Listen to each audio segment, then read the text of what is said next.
ಯೋಂತಃ ಪ್ರವಿಶ್ಯ ಮಮ ವಾಚಮಿಮಾಂ ಪ್ರಸುಪ್ತಾಂ ಸಂಜೀವಯತ್ಯಖಿಲ ಶಕ್ತಿಧರ ಸ್ವಧಾಮ್ನ ಅನ್ಯಾಂಶ್ಚ ಹಸ್ತಚರಣಶ್ರವಣತ್ವಗಾದೀನ್ ಪ್ರಾಣಾನ್ ನಮೋ ಭಗವತೆ ಪುರುಷಾಯ ತುಭ್ಯಂ ಶ್ರುತಿ ಸ್ಮೃತಿ ಪುರಾಣಾನಾಂ ಆಲಯಂ ಕರುಣಾಲಯಂ ನಮಾಮಿ ಭಗವತ್ಪಾದ ಶಂಕರಂ ಲೋಕಶಂಕರಂ. ಓಂ ಸಹನಾ ಭವತು ಸಹನೌ ಭುನಕ್ತು ಸಹ ವೀರ್ಯಂಕರವಾವಹೈ ತೇಜಸ್ವಿನಾವಧೀತಮಸ್ತು ಮಾ ವಿದ್ವಿಷಾವಹೈ. ಶಾಂತಿ ಶಾಂತಿ ಶಾಂತಿ. ಓಂ ಭದ್ರಂ ಕರ್ಣೇಭಿಃ ಶೃಣುಯಾಮ ದೇವಾಃ ಭದ್ರಂ ಪಶ್ಯೇಮಾಕ್ಷಭಿರ್ಯಜತ್ರಾಃ ಸ್ಥಿರೈರಂಗೈಃ ಸ್ತುಷ್ಟುವಾಗಂಸಸ್ತನೂಭಿಃ ವ್ಯಶೇಮ ದೇವಹಿತಂ ಯದಾಯುಃ. ಸ್ವಸ್ತಿ ನ ಇಂದ್ರೋ ವೃದ್ಧಶ್ರವಾಃ ಸ್ವಸ್ತಿ ನಃ ಪೂಷಾ ವಿಶ್ವವೇದಾಃ ಸ್ವಸ್ತಿ ನಸ್ತಾರ್ಕ್ಷ್ಯೋ ಅರಿಷ್ಟನೇಮಿಃ ಸ್ವಸ್ತಿ ನೋ ಬೃಹಸ್ಪತಿರ್ದಧಾತು. ಓಂ ಶಾಂತಿ ಶಾಂತಿ ಶಾಂತಿ. ಇವತ್ತು ಆಡಿಯೋ ಸರಿಯಾಗಿದ್ಯಾ? ಆಡಿಯೋ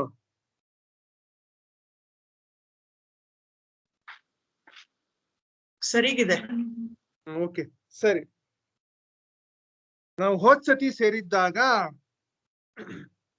ಮೊದಲನೇ ಅಧ್ಯಾಯದ 2ನೇ ವಲ್ಲಿನಲ್ಲಿ 8 ಶ್ಲೋಕಗಳು 8 ಮಂತ್ರಗಳನ್ನ ನಾವು ನೋಡಿದ್ವಿ. ಅದರಲ್ಲಿ ಯಮಧರ್ಮರಾಯ 3ನೇ ಪ್ರಶ್ನೆ ಅಂದ್ರೆ ನಚಿಕೇತನ 3ನೇ ಪ್ರಶ್ನೆ ಆದಂತಹ ಸತ್ ಮೇಲೆ ಇನ್ನು ಇರ್ತಾರೋ ಇರೋದಿಲ್ವೋ ಅಂತ ಹೇಳಿ. ಕೆಲವರು ಹೇಳ್ತಾರೆ ಸತ್ ಮೇಲೂ ಇರ್ತಾರೆ ಅಂತ ಹೇಳ್ತಾರಪ್ಪ, ಇನ್ ಕೆಲವರು ಹೇಳ್ತಾರೆ ಸತ್ ಮೇಲೆ ಇರೋದೇ ಇಲ್ಲ ಅಂತ ಹೇಳ್ತಾರೆ. ಹಾಗಾದ್ರೆ ಏನ್ ನಿಜವಾದ ವಿಷಯ ಏನು? ಯಾಕೆಂದ್ರೆ ನೀನೇ ಮೃತ್ಯು ದೇವತೆ ಆಗಿರೋದ್ರಿಂದ ನೀನೇ ಈ ಉತ್ತರವನ್ನು ಕೊಡೋದಿಕ್ಕೆ ಸರಿಯಾದ ವ್ಯಕ್ತಿ, ಸಮರ್ಥನಾದ ವ್ಯಕ್ತಿ. ಆದ್ರಿಂದ ನಾನು ನಿನ್ನನ್ನು ಕೇಳ್ತಾ ಇದ್ದೀನಿ ಅಂತ ಹೇಳಿದಾಗ ಯಮಧರ್ಮರಾಯ ನಚಿಕೇತನ್ಗೆ ಅನೇಕ ಪ್ರಲೋಭನೆಗಳು ಅಂದ್ರೆ ಅಟ್ರಾಕ್ಷನ್ಸ್ ಅನ್ನ ಕೊಟ್ಟು ಈ ಪ್ರಶ್ನೆಯನ್ನ ಕೇಳ್ಬೇಡಪ್ಪ, ನಿನ್ಗೆ ರಾಜ್ಯ ಮತ್ತೆ ಪುತ್ರ ಸಂತಾನ ಮತ್ತೆ ಮೊಮ್ಮಕ್ಕಳು ಮತ್ತೆ ರಥಗಳು ಆನೆಗಳು ಮತ್ತೆ ಅಪ್ಸರ ಸ್ತ್ರೀಯರು ಮತ್ತೆ ಏನೇನೋ ಕೊಡ್ತೀನಿ ಅಂತೆಲ್ಲ ಹೇಳ್ತಾನೆ. ಅವಾಗ ನಚಿಕೇತ ಎಲ್ಲ ಕೂಡ ನಿನ್ನ ಅಧೀನದಲ್ಲಿ ಇರುವಂತಹದ್ದು, ನೀನ್ ಎಷ್ಟು ದಿನ ಇದನ್ನ ಕರುಣಿಸ್ತೀಯೋ ಅಷ್ಟು ದಿನ ಇರುವಂತಹದ್ದು, ನನಗೆ ಅದೆಲ್ಲ ಬೇಡ, ನನಗೆ ನನ್ನ ಪ್ರಶ್ನೆಗೆ ಉತ್ತರ ಬೇಕು ಅಂತ ಹೇಳ್ತಾನೆ. ಇದ್ರಲ್ಲಿ ಈ ಒಂದು ವಿಷಯದಲ್ಲಿ ಸ್ವಾಮಿ ಪರಮಾರ್ಥಾನಂದ ಅವ್ರು ಏನ್ ಹೇಳ್ತಾರೆ ಅಂತಂದ್ರೆ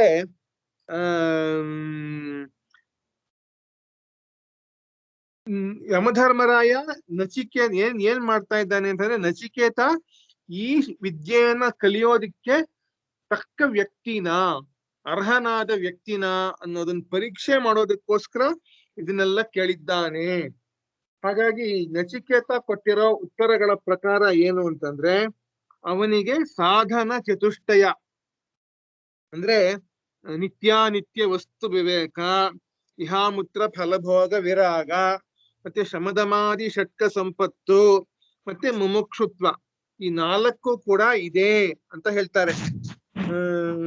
ನಿತ್ಯಾನಿತ್ಯ ವಸ್ತು ವಿವೇಕ ಅಂತಂದ್ರೆ ಯಾವುದು ನಿತ್ಯ ಯಾವುದು ಅನಿತ್ಯ ಅನ್ನುವಂತಹ ವಿವೇಕ ಅಂದ್ರೆ ಡಿಸ್ಕ್ರಿಮಿನೇಷನ್, ಅಂದ್ರೆ ವಿವೇಕ ಜ್ಞಾನ, ಇದು ಸರಿ ಇದು ತಪ್ಪು, ಇದು ಬೇಕಾಗಿರುವಂತದ್ದು ಇದು ಬೇಡವಾಗಿರುವಂತದ್ದು ಅನ್ನುವಂತ ಇದು ಕರ್ತವ್ಯ ಇದು ಅಕರ್ತವ್ಯ, ಇದು ಆತ್ಮ ಇದು ಅನಾತ್ಮ ಅನ್ನೋ ವಿಷಯ ಯಾವ ವಿಚಾರ ಆಗತ್ತೋ ಅದು ವಿವೇಕ ಇದೆಯೋ ಅದು ಆ ವಿವೇಕ ಅವನಿಗಿದೆ.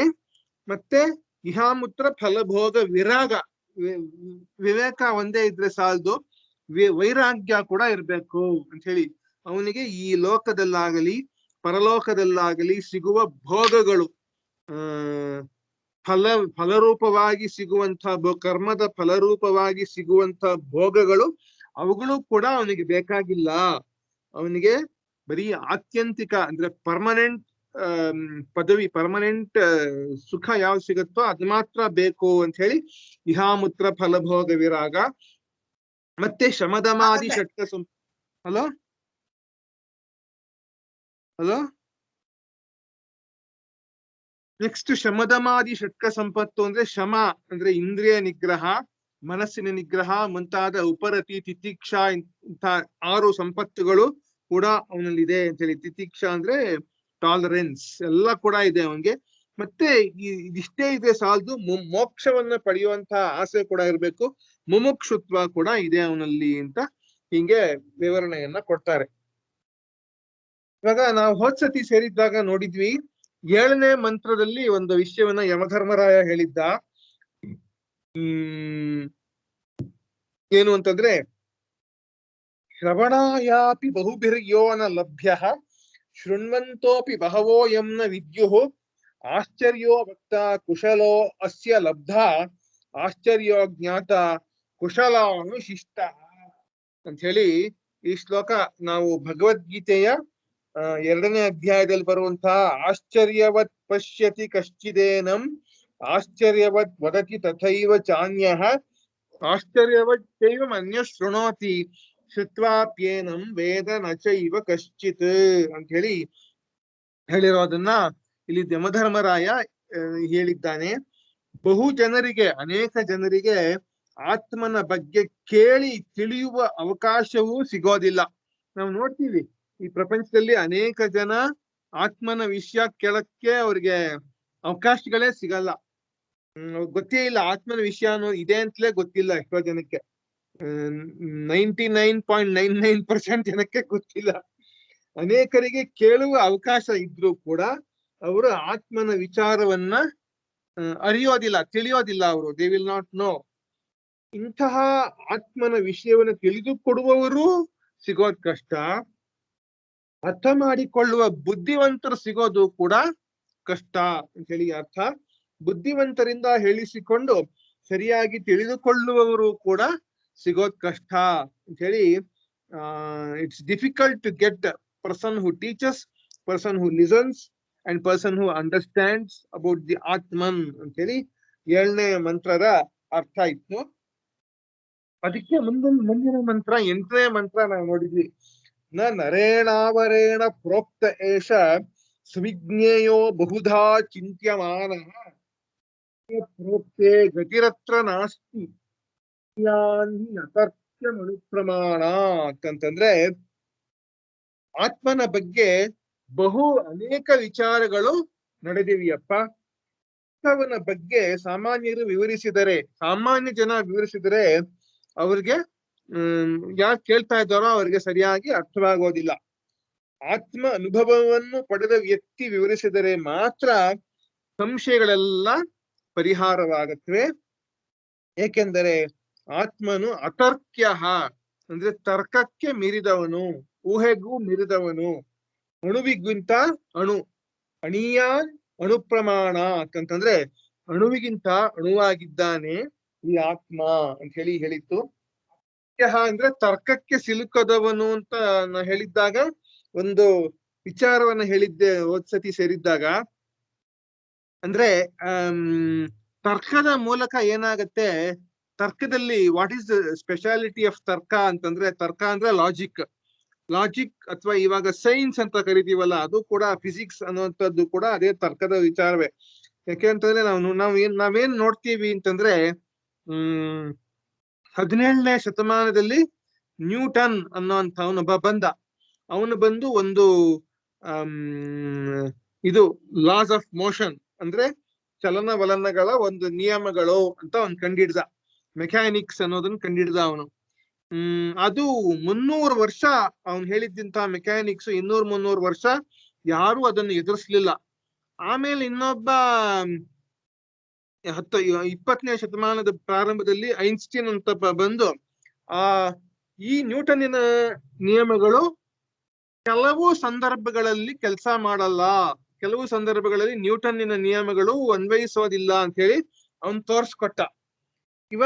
ಹಾಗಾಗಿ ನ್ಯೂಟನ್ನಿನ ನ್ಯೂಟನ್ನಿನ ನಿಯಮಗಳೆಲ್ಲ ಸಾರ್ವಕಾಲಿಕ ಸಾರ್ವತ್ರಿಕ ಸತ್ಯವಲ್ಲ ಅಂತ ಹೇಳಿ ತಿಳಿದು ಗೊತ್ತಾಯ್ತು ಅವಾಗ. ಇನ್ನು 200-300 ವರ್ಷಗಳಾದ್ಮೇಲೆ ಇನ್ನೊಬ್ಬ ಬಂದು ಐನ್ಸ್ಟೀನ್ದು ಕೂಡ ಸರಿ ಇಲ್ಲ, ಅವನಿಗಿಂತ ಅವನ ನಿಯಮಗಳು ಕೂಡ ಕೆಲವು ಸಂದರ್ಭಗಳಲ್ಲಿ ನಡೆಯೋದಿಲ್ಲ ಅಂತ ಹೇಳಿದ್ರು ಯಾವ ಆಶ್ಚರ್ಯವೂ ಇಲ್ಲ. ಅದೇ ತರಹ ಬದಲಾವಣೆ, ಸೈನ್ಸ್ ಅನ್ನೋದು ಬದಲಾವಣೆ ಆಗ್ತಾನೇ ಇರತ್ತೆ. ಅದೇ ರೀತಿ ತರ್ಕವೂ ಕೂಡ. ಇವತ್ತು ಒಬ್ಬ ತರ್ಕಜ್ಞ ಒಂದು ತರ್ಕವನ್ನ ಸ್ಥಾಪನೆ ಮಾಡ್ತಾನೆ, ಅದ್ರ ಪ್ರಕಾರ ದೇವರು ಅನ್ನೋದು ಈ ತರ, ಪರಮಾತ್ಮ ಅನ್ನೋ ಸ್ವರೂಪ ಹೀಗೆ ಅಂತ ಬರುತ್ತೆ. ಮುಂದಕ್ಕೆ 200 ವರ್ಷ ಆದ್ಮೇಲೆ ಇನ್ನೊಬ್ಬ ತರ್ಕಜ್ಞ ಬಂದು ಪರಮಾತ್ಮನ ವಿಷಯ ಹಾಗೆ ಅಂತ ಹೀಗಲ್ಲ ಹಾಗೆ ಅಂತ ಅವನು ಸ್ಥಾಪನೆ ಮಾಡ್ತಾನೆ. ಹೀಗಾಗಿ ತರ್ಕದಿಂದ ತರ್ಕಕ್ಕೆ ಸ್ಥಾಪನೆ ಆಗ್ತಾ ಇರುತ್ತೆ. ಹಾಗಾಗಿ ತರ್ಕ ಅನ್ನೋದು ಎವರ್ ಚೇಂಜಿಂಗ್, ಯಾವಾಗ್ಲೂ ಬದಲಾವಣೆಯನ್ನೇ ಹೊಂದ್ತಾ ಇರುವಂತದ್ದು. ಹಾಗಾಗಿ ತರ್ಕದಿಂದ ಕಂಡುಹಿಡಿಯೋಕ್ಕಾಗಲ್ಲ ಅಂತ ಹೇಳಿ. ಯಾಕೆ ಅಂತಂದ್ರೆ ಭಗವಂತನ ಪರಮಾತ್ಮನ ಆತ್ಮಸ್ವರೂಪ ಇರುವಂತದ್ದು ಅದು ಅಚಿಂತ್ಯ ಅಂತ ಹೇಳಿ. ಇಟ್ ಈಸ್ ಇನ್ಕಾಂಪ್ರಹೆನ್ಸಿಬಲ್, ಇನ್ಕನ್ಸೀವಬಲ್, ಅದನ್ನ ತಿಳ್ಕೊಳಕ್ಕೆ ಆಗಲ್ಲ, ಅದ್ರ ಮನಸ್ಸಿನಿಂದ ಊಹೆ ಮಾಡೋಕ್ ಆಗದೆ ಇರುವಂತದ್ದು ಅಂತ ಹೇಳಿ ಭಗವದ್ಗೀತೆನಲ್ಲೂ ಕೃಷ್ಣ ಹೇಳಿದ್ದಾನೆ 2ನೇ ಅಧ್ಯಾಯದಲ್ಲಿ. ಹಾಗಾಗಿ ತರ್ಕದ ಮೂಲಕ ಇದನ್ನ ತಿಳ್ಕೊಳಕ್ ಆಗಲ್ಲ ಅಂತ ಹೇಳಿ ಅರ್ಥ. ಇವಾಗ ಪ್ಯಾರಾಗ್ರಾಫ್ 58 ಪೇಜ್ 56 ಅಂತ ಹೇಳಿ ಅದ್ರಲ್ಲಿ ನೋಡೋಣ. ಅಲ್ಲಿಗೆ ನಿಲ್ಸಿದ್ವಿ ನಾವು ಹೊಸತಿ ಸೇರಿದ್ದಾಗ. ಕಸ್ಮಾತ್ ಅಂತ ಕೇಳ್ತಾ ಇದ್ದಾರೆ ಶಂಕರಾಚಾರ್ಯರು. ಕಸ್ಮಾತ್ ಅಂತಂದ್ರೆ ಯಾತಕ್ಕೆ ಇದು ಇಷ್ಟು ಕಡಿಮೆ ಇರುವಂತವ್ರು, ಆಶ್ಚರ್ಯಕರ ಹೀಗಿರುವಂತದ್ದು ಅಂತ ಹೇಳಿ. ಶ್ರವಣಾಯಾಪಿ ಬಹುಭಿರ್ಯೋನ ಲಭ್ಯ ಅನ್ನೋ 7ನೇ ಶ್ಲೋಕ ಯಾವ್ದು ಬಂತೋ, ತಿಳ್ಕೊಳಕ್ ಆಗಲ್ಲ, ಬಹಳ ಕಷ್ಟ ಸಿಗೋದು, ಹೇಳ್ಕೊಳೋನ್ ಕಷ್ಟ, ಕೇಳೋನ್ ಕಷ್ಟ, ಮತ್ತೆ ಅರ್ಥ ಮಾಡ್ಕೊಂಡಿರೋ ಇನ್ನೂ ಸಿಗೋದ್ ಕಷ್ಟ ಅಂತ ಹೇಳಿತಲ್ಲ, ಯಾತಕ್ಕೋಸ್ಕರ ಅಂತ ಹೇಳಿ ಅಂತ ಕೇಳಿದ್ರೆ ಅದಕ್ಕೆ ಉತ್ತರ 8ನೇ ಶ್ಲೋಕದಲ್ಲಿ 8ನೇ ಮಂತ್ರದಲ್ಲಿ ಬಂದಿದೆ ಅಂತ ಹೇಳ್ತಾ ಇದ್ದಾರೆ.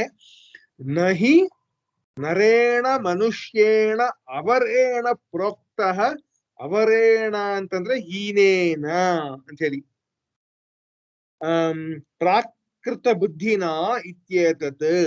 ಈ ಆತ್ಮ ವಿಚಾರ ನರ ಅಂದ್ರೆ ಸಾಮಾನ್ಯ ಮನುಷ್ಯ ಅಂದ್ರೆ ಕೆಳಮಟ್ಟದ ಮನುಷ್ಯನಿಂದ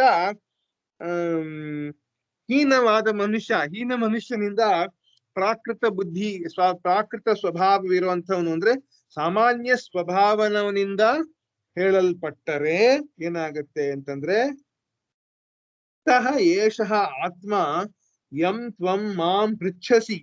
ಈ ರೀತಿ ಅವನಿಂದ ಆತ್ಮ ವಿಚಾರ ಹೇಳಲ್ಪಟ್ಟರೆ, ನೀನೇನ್ ಕೇಳ್ತಾ ಇದ್ದೀಯೋ ಈ ಆತ್ಮ ವಿಚಾರ ಒಬ್ಬ ಸಾಮಾನ್ಯ ಮನುಷ್ಯನಿಂದ ಹೇಳಲ್ಪಟ್ರೆ, ಅದಕ್ಕೆ ಇಲ್ಲಿ ಯಮಧರ್ಮರಾಯನೇ ಹೇಳ್ತಾ ಇರೋದು ಆತ್ಮ ವಿಚಾರವನ್ನ, ಇಲ್ಲಿ ಸಾಮಾನ್ಯ ಮನುಷ್ಯ ಹೇಳ್ತಾ ಇಲ್ಲ. ಅವಾಗ ಏನಾಗುತ್ತೆ ಅಂತಂದ್ರೆ, ಸುವಿಜ್ಞೇಯ ನಹಿ ಸುಷ್ಟು ಸಮ್ಯಕ್ ವಿಜ್ಞೇಯ ವಿಜ್ಞಾತುಂ ಶಕ್ಯ ನ ಅಂತ ಹೇಳ್ತಾರೆ. ಸರಿಯಾಗಿ ಸಮ್ಯಕ್ ಸರಿಯಾದ ರೀತಿಯಲ್ಲಿ ತಿಳ್ಕೊಳ್ಳೋದಿಕ್ಕೆ ಸಾಧ್ಯವಾಗೋದಿಲ್ಲ ಅಂತ ಹೇಳ್ತಾ ಇದ್ದಾರೆ. ಸಾಮಾನ್ಯ ಮನುಷ್ಯನಿಂದ ಈ ಆತ್ಮ ವಿಚಾರ ಹೇಳಲ್ಪಟ್ಟರೆ ಸರಿಯಾದ ರೀತಿಯಲ್ಲಿ ಅದನ್ನ ಅರ್ಥ ಮಾಡ್ಕೊಳ್ಳೋಕೆ ಸಾಧ್ಯವಾಗಲ್ಲ. ಯಾತಕ್ಕೆ ಅಂತಂದ್ರೆ, ಯಸ್ಮಾತ್ ಯಾಕೆ ಅಂತಂದ್ರೆ, ಬಹುಧಾ ಬೇರೆ ಬೇರೆ ರೀತಿಗಳಲ್ಲಿ ಅವನು ಸಾಮಾನ್ಯ ಮನುಷ್ಯ ಹೇಳ್ತಾನೆ. ಏನ್ ಹೇಳ್ತಾನೆ ಅಂತಂದ್ರೆ, ಅಸ್ತಿ ನಾಸ್ತಿ, ಕರ್ತ ಅಕರ್ತ, ಶುದ್ಧ ಅಶುದ್ಧ ಇತ್ಯಾದಿ ಈ ಅನೇಕಧಾ ಚಿಂತ್ಯಮಾನಃ ವಾದಿಭಿಹಿ. ಅಂದ್ರೆ ಆತ್ಮನ ಬಗ್ಗೆ ಒಬ್ಬ ಸಾಮಾನ್ಯ ಮನುಷ್ಯ ಹೇಗ್ ಅರ್ಥ ಮಾಡ್ಕೊಂಡಿರ್ತಾನೆ ಅಂತಂದ್ರೆ, ಕೆಲವರು ಹಿಂಗ್ ಹೇಳ್ತಾರೆ, ಕೆಲವರು ಅಸ್ತಿ ಇದೆ ಅಂತ ಹೇಳ್ತಾರೆ, ನಾಸ್ತಿ ಇಲ್ಲ ಅಂತ ಹೇಳ್ತಾರೆ, ಕೆಲವರು ಕರ್ತ ಅಂದ್ರೆ ಅವನಿಗೆ ಕರ್ತೃತ್ವವಿದೆ ಅಂತ ಹೇಳ್ತಾರೆ, ಅಕರ್ತ ಇನ್ ಕೆಲವರು ಕರ್ತೃತ್ವವಿಲ್ಲ ಅಂತ ಹೇಳ್ತಾರೆ, ಶುದ್ಧ ಅಂತ ಹೇಳ್ತಾರೆ, ಶುದ್ಧನಾಗಿದ್ದಾನೆ, ಪರಿಶುದ್ಧನಾಗಿದ್ದಾನೆ ಅಂತ ಹೇಳ್ತಾರೆ, ಇನ್ ಕೆಲವರು ಅಶುದ್ಧನಾಗಿದ್ದಾನೆ. ಯಾಕೆ ಅಂತಂದ್ರೆ, ಆತ್ಮ ಯಾತಕ್ ಅಶುದ್ಧ ಅಂತ ಕೆಲವರು ಹೇಳ್ತಾರೆ ಅಂತಂದ್ರೆ, ಈ ಶರೀರದಲ್ಲಿ ಸಿಕ್ಕಾಕೊಂಡಿದ್ಯಲ್ಲ, ಈ ಶರೀರ ಅಶುದ್ಧವಾದದ್ದು, ಇದರಲ್ಲಿ ಮಲ ಪಂಚಭೂತಗಳಿಂದ ಇರುವಂತಹ ನಿರ್ಮಲವಾಗಿರುವಂತಹ ವಸ್ತು ಅಲ್ಲ ಇದು. ಹಾಗಾಗಿ ಆತ್ಮ ಇದ್ರ ಜೊತೆ ಸೇರ್ಕೊಂಡಿದ್ಮೇಲೆ ಆತ್ಮವು ಕೂಡ ಅಶುದ್ಧ ಅಂತೇಳಿ ಹಂಗೆ ಹೇಳ್ತಾರೆ. ಇತ್ಯಾದಿ ಅನೇಕಧಾ ಚಿಂತ್ಯಮಾನಃ ವಾದಿಗಳು ಪ್ರತಿವಾದಿಗಳೆಲ್ಲ ಈ ರೀತಿ ಬೇರೆ ಬೇರೆ ತರದಲ್ಲಿ ಯೋಚನೆ ಮಾಡ್ತಾರಪ್ಪ. ಕಥಂ ಪುನಃ ಸುವಿಜ್ಞೇಯ ಇತಿ ಅಂದ್ರೆ ಉಚ್ಯತೆ, ಹೇಗೆ ಆತ್ಮನನ್ನ ತಿಳ್ಕೊಬೇಕಾಗಿರುವಂತದ್ದು, how should we know the Atman ಅಂತ ಕೇಳಿದ್ರೆ ಉಚ್ಯತೆ ಅಂತ ಹೇಳಿ ಇಲ್ಲಿ 4 ಕಾರಣಗಳನ್ನ ಹೇಳ್ತಾ ಇದ್ದಾರೆ ಶಂಕರಾಚಾರ್ಯರು. ಈ ಶ್ಲೋಕದಲ್ಲಿ ಹೇಳಿರುವಂತಹ 4 ವಿಷಯಗಳನ್ನ 4 ಕಾರಣಗಳನ್ನಾಗಿ ಮಾಡಿ ಹೇಳ್ತಾರೆ. ಮೊದಲನೇ ಕಾರಣ ಅನನ್ಯ ಪ್ರೋಕ್ತೆ ಅಂತಂದ್ರೆ ಅನನ್ಯೇನ ಅಪೃಥಕ್ ದರ್ಶಿನ. ಇವಾಗ ಅನನ್ಯ ಅಂತ ಒಂದು ಪದ ಇದೆ. ಅನನ್ಯ ಅಂದ್ರೆ ಏನು ಅಂತಂದ್ರೆ ಅದನ್ನ ನೋಡ್ಕೊಳ್ಳೋಣ, ಅರ್ಥ ನೋಡ್ಕೊಳ್ಳೋಣ. ಅನ್ಯ ಅಂತಂದ್ರೆ ಏನು? ಅನ್ಯ ಅಂದ್ರೆ ಬೇರೆಯವನು ಅಂತ ಹೇಳಿ ಅರ್ಥ. ಸಮಥಿಂಗ್ ಡಿಫರೆಂಟ್ ಫ್ರಮ್ ಅಸ್ ಅಂತ ಹೇಳಿ, ಫ್ರಮ್ ಮೀ, ನಮಗಿಂತ ಬೇರೆಯವನು ಅಂತ ಹೇಳಿ. ಅನನ್ಯ ಅಂತಂದ್ರೆ ಬೇರೆಯವನಲ್ಲದ ಅಂತ ಹೇಳಿ ಅರ್ಥ. ಅಂದ್ರೆ ತಾನೇ ಆಗಿರುವ ಅಂದ್ರೆ ಅನನ್ಯ ಅಂತ ಹೇಳಿ. ಸೊ ಅನನ್ಯ ಪ್ರೋಕ್ತೆ, ತಾನೇ ಆಗಿರುವ ನಿಂದ ಆ ರೀತಿ ಹೇಳಲ್ಪಟ್ಟಿರುವಂತವನು ಅಂತ ಹೇಳಿ. ಗುರುವಾದಂಥವನು ತಾನೇ ಆತ್ಮ ಅಂತ ಅವನು ಸಾಕ್ಷಾತ್ಕಾರವನ್ನ ಪಡೆದು ಹೇಳುವಂಥವನು ಅಂದ್ರೆ ಅನನ್ಯೇನ ಅಪೃಥಕ್ ದರ್ಶಿನ ಅಂತ ಹೇಳ್ತಾರೆ. ಪೃಥಕ್ ದರ್ಶಿ ಅಂತಂದ್ರೆ ನಾನ್ ಬೇರೆ, ನೀನ್ ಬೇರೆ, ಅವನ್ ಬೇರೆ, ಅವಳು ಬೇರೆ, ಅದ್ ಬೇರೆ, ಇದ್ ಬೇರೆ ಅಂತ ಇದೆಲ್ಲ ಬೇರೆ ಬೇರೆ ಅಂತ ನೋಡ್ತಿರೋಂಥವನು ಪೃಥಕ್ ದರ್ಶಿ. ಅಪೃಥಕ್ ದರ್ಶಿ ಅಂತಂದ್ರೆ ಎಲ್ಲವೂ ಒಂದೇ ಅಂತ ನೋಡುವಂಥವನು, ಯಾವ್ದ್ರಲ್ಲೂ ಬೇರೆ ತನವನ್ನ ನೋಡದೆ ಇರುವಂತವನು ಅಪೃಥಕ್ ದರ್ಶಿನ. ಆಚಾರ್ಯೇನ ಪ್ರತಿಪಾದ್ಯ ಬ್ರಹ್ಮಾತ್ಮ ಭೂತೇನ, ಆ ರೀತಿ ಆಚಾರ್ಯನಿಂದ ಹೇಳಲ್ಪಟ್ಟರೆ, ತಿಳಿಸಲ್ಪಟ್ಟರೆ ಅಂದ್ರೆ ಅನನ್ಯ ಪ್ರೋಕ್ತೇನ ಅಪೃಥಕ್ ದರ್ಶಿನ ಆಚಾರ್ಯೇನ ಈ ರೀತಿ ತಿಳಿಸಲ್ಪಟ್ಟರೆ, ಪ್ರತಿಪಾದ್ಯ ಬ್ರಹ್ಮಾತ್ಮ ಭೂತೇನ ಅಂತಂದ್ರೆ ಬ್ರಹ್ಮದ ಸ್ವರೂಪವೇ ತಾನಾಗಿರುವ ಹೇಳಿ ಆತ್ಮ ಆಚಾರ್ಯ, ಆ ರೀತಿಯಾದಂತಹ ಆಚಾರ್ಯನಿಂದ ಹೇಳಲ್ಪಟ್ಟರೆ, ಪ್ರೋಕ್ತೆ ಉಕ್ತೆ ಆತ್ಮನಿ ಉಕ್ತೆ ಹಾಗೆ ಅವನಿಂದ ಹೇಳಲ್ಪಟ್ಟರೆ, ಆತ್ಮನಿ ಗತಿ ಅನೇಕಧಾ ಅಸ್ತಿ ನಾಸ್ತಿ ಇತ್ಯಾದಿ ಲಕ್ಷಣ ಚಿಂತಾ ಗತಿ ಅತ್ರ ಅಸ್ಮಿನ್ ಆತ್ಮನಿ ನಾಸ್ತಿ ಇತಿ ವಿದ್ಯತೆ. ಇದೇನಾಗತ್ತೆ, ಆತ್ಮನ ವಿಚಾರವಾಗಿ ಅನೇಕ ರೀತಿಗಳು ಏನೇನ್ ಬಂತೋ ಹಿಂದೆ ಹೇಳಲ್ಪಟ್ಟಿತೋ, ಅಸ್ತಿ ನಾಸ್ತಿ ಕರ್ತ ಅಕರ್ತ ಶುದ್ಧ ಅಶುದ್ಧ, ಈ ರೀತಿ ಲಕ್ಷಣಗಳು, ಈ ರೀತಿಯಾದ ಚಿಂತನೆ ಯಾವ್ದಿದೆಯೋ ಅದೆಲ್ಲ ಆಗೋದಿಲ್ಲಪ್ಪ ಅಂತ ಹೇಳಿ ಅವನಿಗೆ ಸರಿಯಾಗಿ ಯಥಾರ್ಥ ಜ್ಞಾನ ಅಂದ್ರೆ ಆತ್ಮ ಹೇಗಿದೆಯೋ ಹಾಗೆ ಅವನಿಗೆ ಸಾಕ್ಷಾತ್ಕಾರವಾಗತ್ತೆ. ಆ ಒಂದು ಸರಿಯಾದ ಸಮ್ಯಕ್ ದರ್ಶಿ ಅಂದ್ರೆ ಅಪೃಥಕ್ ದರ್ಶಿಯಿಂದ ತಿಳಿಸಲ್ಪಟ್ಟರೆ ಅವನಿಗೆ ಸರಿಯಾಗಿ ತಿಳುವಳಿಕೆ ಬರುತ್ತೆ ಅನ್ನೋದು ಮೊದಲನೇದು. ಅದಕ್ಕೆ ಇನ್ನು ಮುಗ್ದಿಲ್ಲ ಅದು. ಸರ್ವ ವಿಕಲ್ಪ ಗತಿ ಪ್ರತ್ಯಸ್ತಮಿತತ್ವಾದ ಆತ್ಮನಃ. ಸರ್ವ ವಿಕಲ್ಪ ಅಂತಂದ್ರೆ ಆಪ್ಷನ್ಸ್ ಅಂತ ಹೇಳಿ. ಇವಾಗ ನೀವು ನೋಡ್ಬೋದು ಕೌನ್ ಬನೇಗಾ ಕರೋಡ್ಪತಿನಲ್ಲಿ 4 ವಿಕಲ್ಪಗಳು ಅಂತ ಕರೀತಾರೆ ಅದನ್ನ. 4 ಆಪ್ಷನ್ಸ್ ಬರುತ್ತಲ್ಲ ಕೆಳಗಡೆ, ಅದಕ್ಕೆ 4 ವಿಕಲ್ಪಗಳು ಅಂತ ಹೇಳ್ತಾರೆ. ಇವಾಗ ಏನಾಗತ್ತೆ, ಆ ಸರಿಯಾದ ದರ್ಶಿ ಸಮ್ಯಕ್ ದರ್ಶಿಯಿಂದ ಆತ್ಮ ವಿಚಾರವನ್ನ ತಿಳ್ಕೊಂಡ್ರೆ ಅವಾಗ ಸರ್ವ ವಿಕಲ್ಪ ಪ್ರತ್ಯಸ್ತಮಿತತ್ವ, ಎಲ್ಲ ವಿಕಲ್ಪಗಳು ಕೂಡ ಅಸ್ತಂಗತವಾಗೋಗತ್ವೆ, ಎಲ್ಲ ವಿಕಲ್ಪಗಳು ಮುಚ್ಚೋಗತ್ವೆ, ಎಲ್ಲ ವಿಕಲ್ಪಗಳು ಹೊಟ್ಟೋಗತ್ವೆ ಅಂತ ಹೇಳಿ, ಅಡಗಿ ಹೋಗತ್ವೆ ಅಂತ ಹೇಳಿ ಹಾಗೆ ಹೇಳ್ತಾರೆ.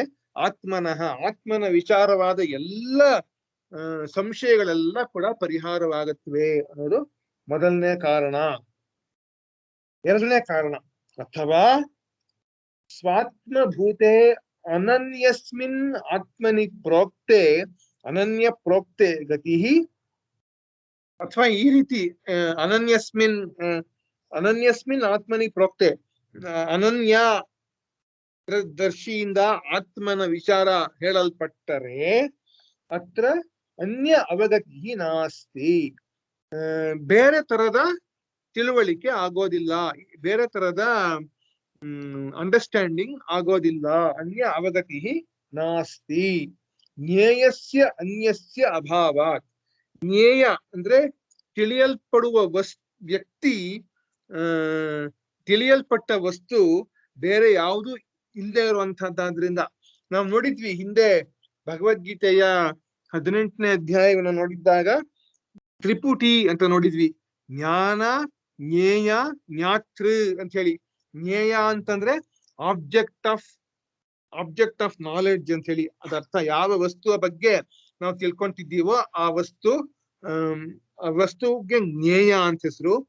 ಜ್ಞೇಯಸ್ಯ ಅನ್ಯಸ್ಯ ಅಭಾವ ಅಂತಂದ್ರೆ ಬೇರೆ ತಿಳಿಯಲ್ಪಡುವ ವಸ್ತುನೇ ಇಲ್ಲದೆ ಹೋಗಿರೋದ್ರಿಂದ, ತಿಳಿಯಲ್ಪಡುವ ವಸ್ತು, ತಿಳಿಯಲ್ಪಡುವವನು ಎಲ್ಲರೂ ಕೂಡ ಒಂದೇ ಆಗಿರೋದ್ರಿಂದ ತ್ರಿಪುಟಿ ಎಲ್ಲ ಒಂದ್ರಲ್ಲೇ ಐಕ್ಯವಾಗುವಂತದ್ದಾದ್ರಿಂದ ಅನ್ಯಸ್ಯ ಅಭಾವಾತ್. ಈ ಶ್ಲೋಕ ಇದ್ರಲ್ಲಿ ಭಗವದ್ಗೀತೆಯ 7ನೇ ಅಧ್ಯಾಯದ ಶ್ಲೋಕ ಇಲ್ಲಿ ಜ್ಞಾಪಕ ಬರುತ್ತೆ. ನಾನು ಹೇಳ್ತೀನಿ. ಜ್ಞಾನಸ್ಯ ಹಿ ಏಷಾ ಪರಾನಿಷ್ಠಾ ಯದ್ ಆತ್ಮೈಕತ್ವ ವಿಜ್ಞಾನಂ. ಜ್ಞಾನಸ್ಯ ಹಿ ಏಷಾ ಪರಾನಿಷ್ಠಾ ಅಂದ್ರೆ ಜ್ಞಾನದ ಪರಾಕಾಷ್ಠೆ ಅಂತಂದ್ರೆ the supreme, the highest knowledge ಯಾವ್ದೋ ಏನಾಗತ್ತೆ ಅಂತಂದ್ರೆ ಯದ್ ಆತ್ಮೈಕತ್ವ ವಿಜ್ಞಾನಂ.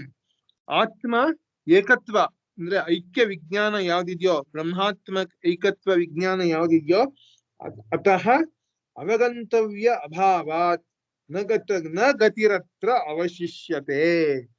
ಅಂದ್ರೆ ಬೇರೆ ತಿಳ್ಕೊಳ್ಳೋಂಥದ್ದು ಏನು ಉಳ್ಕೊಳ್ಳೋದೇ ಇಲ್ಲ ಅಂತ ಹೇಳ್ತಾ ಇದ್ದಾರೆ.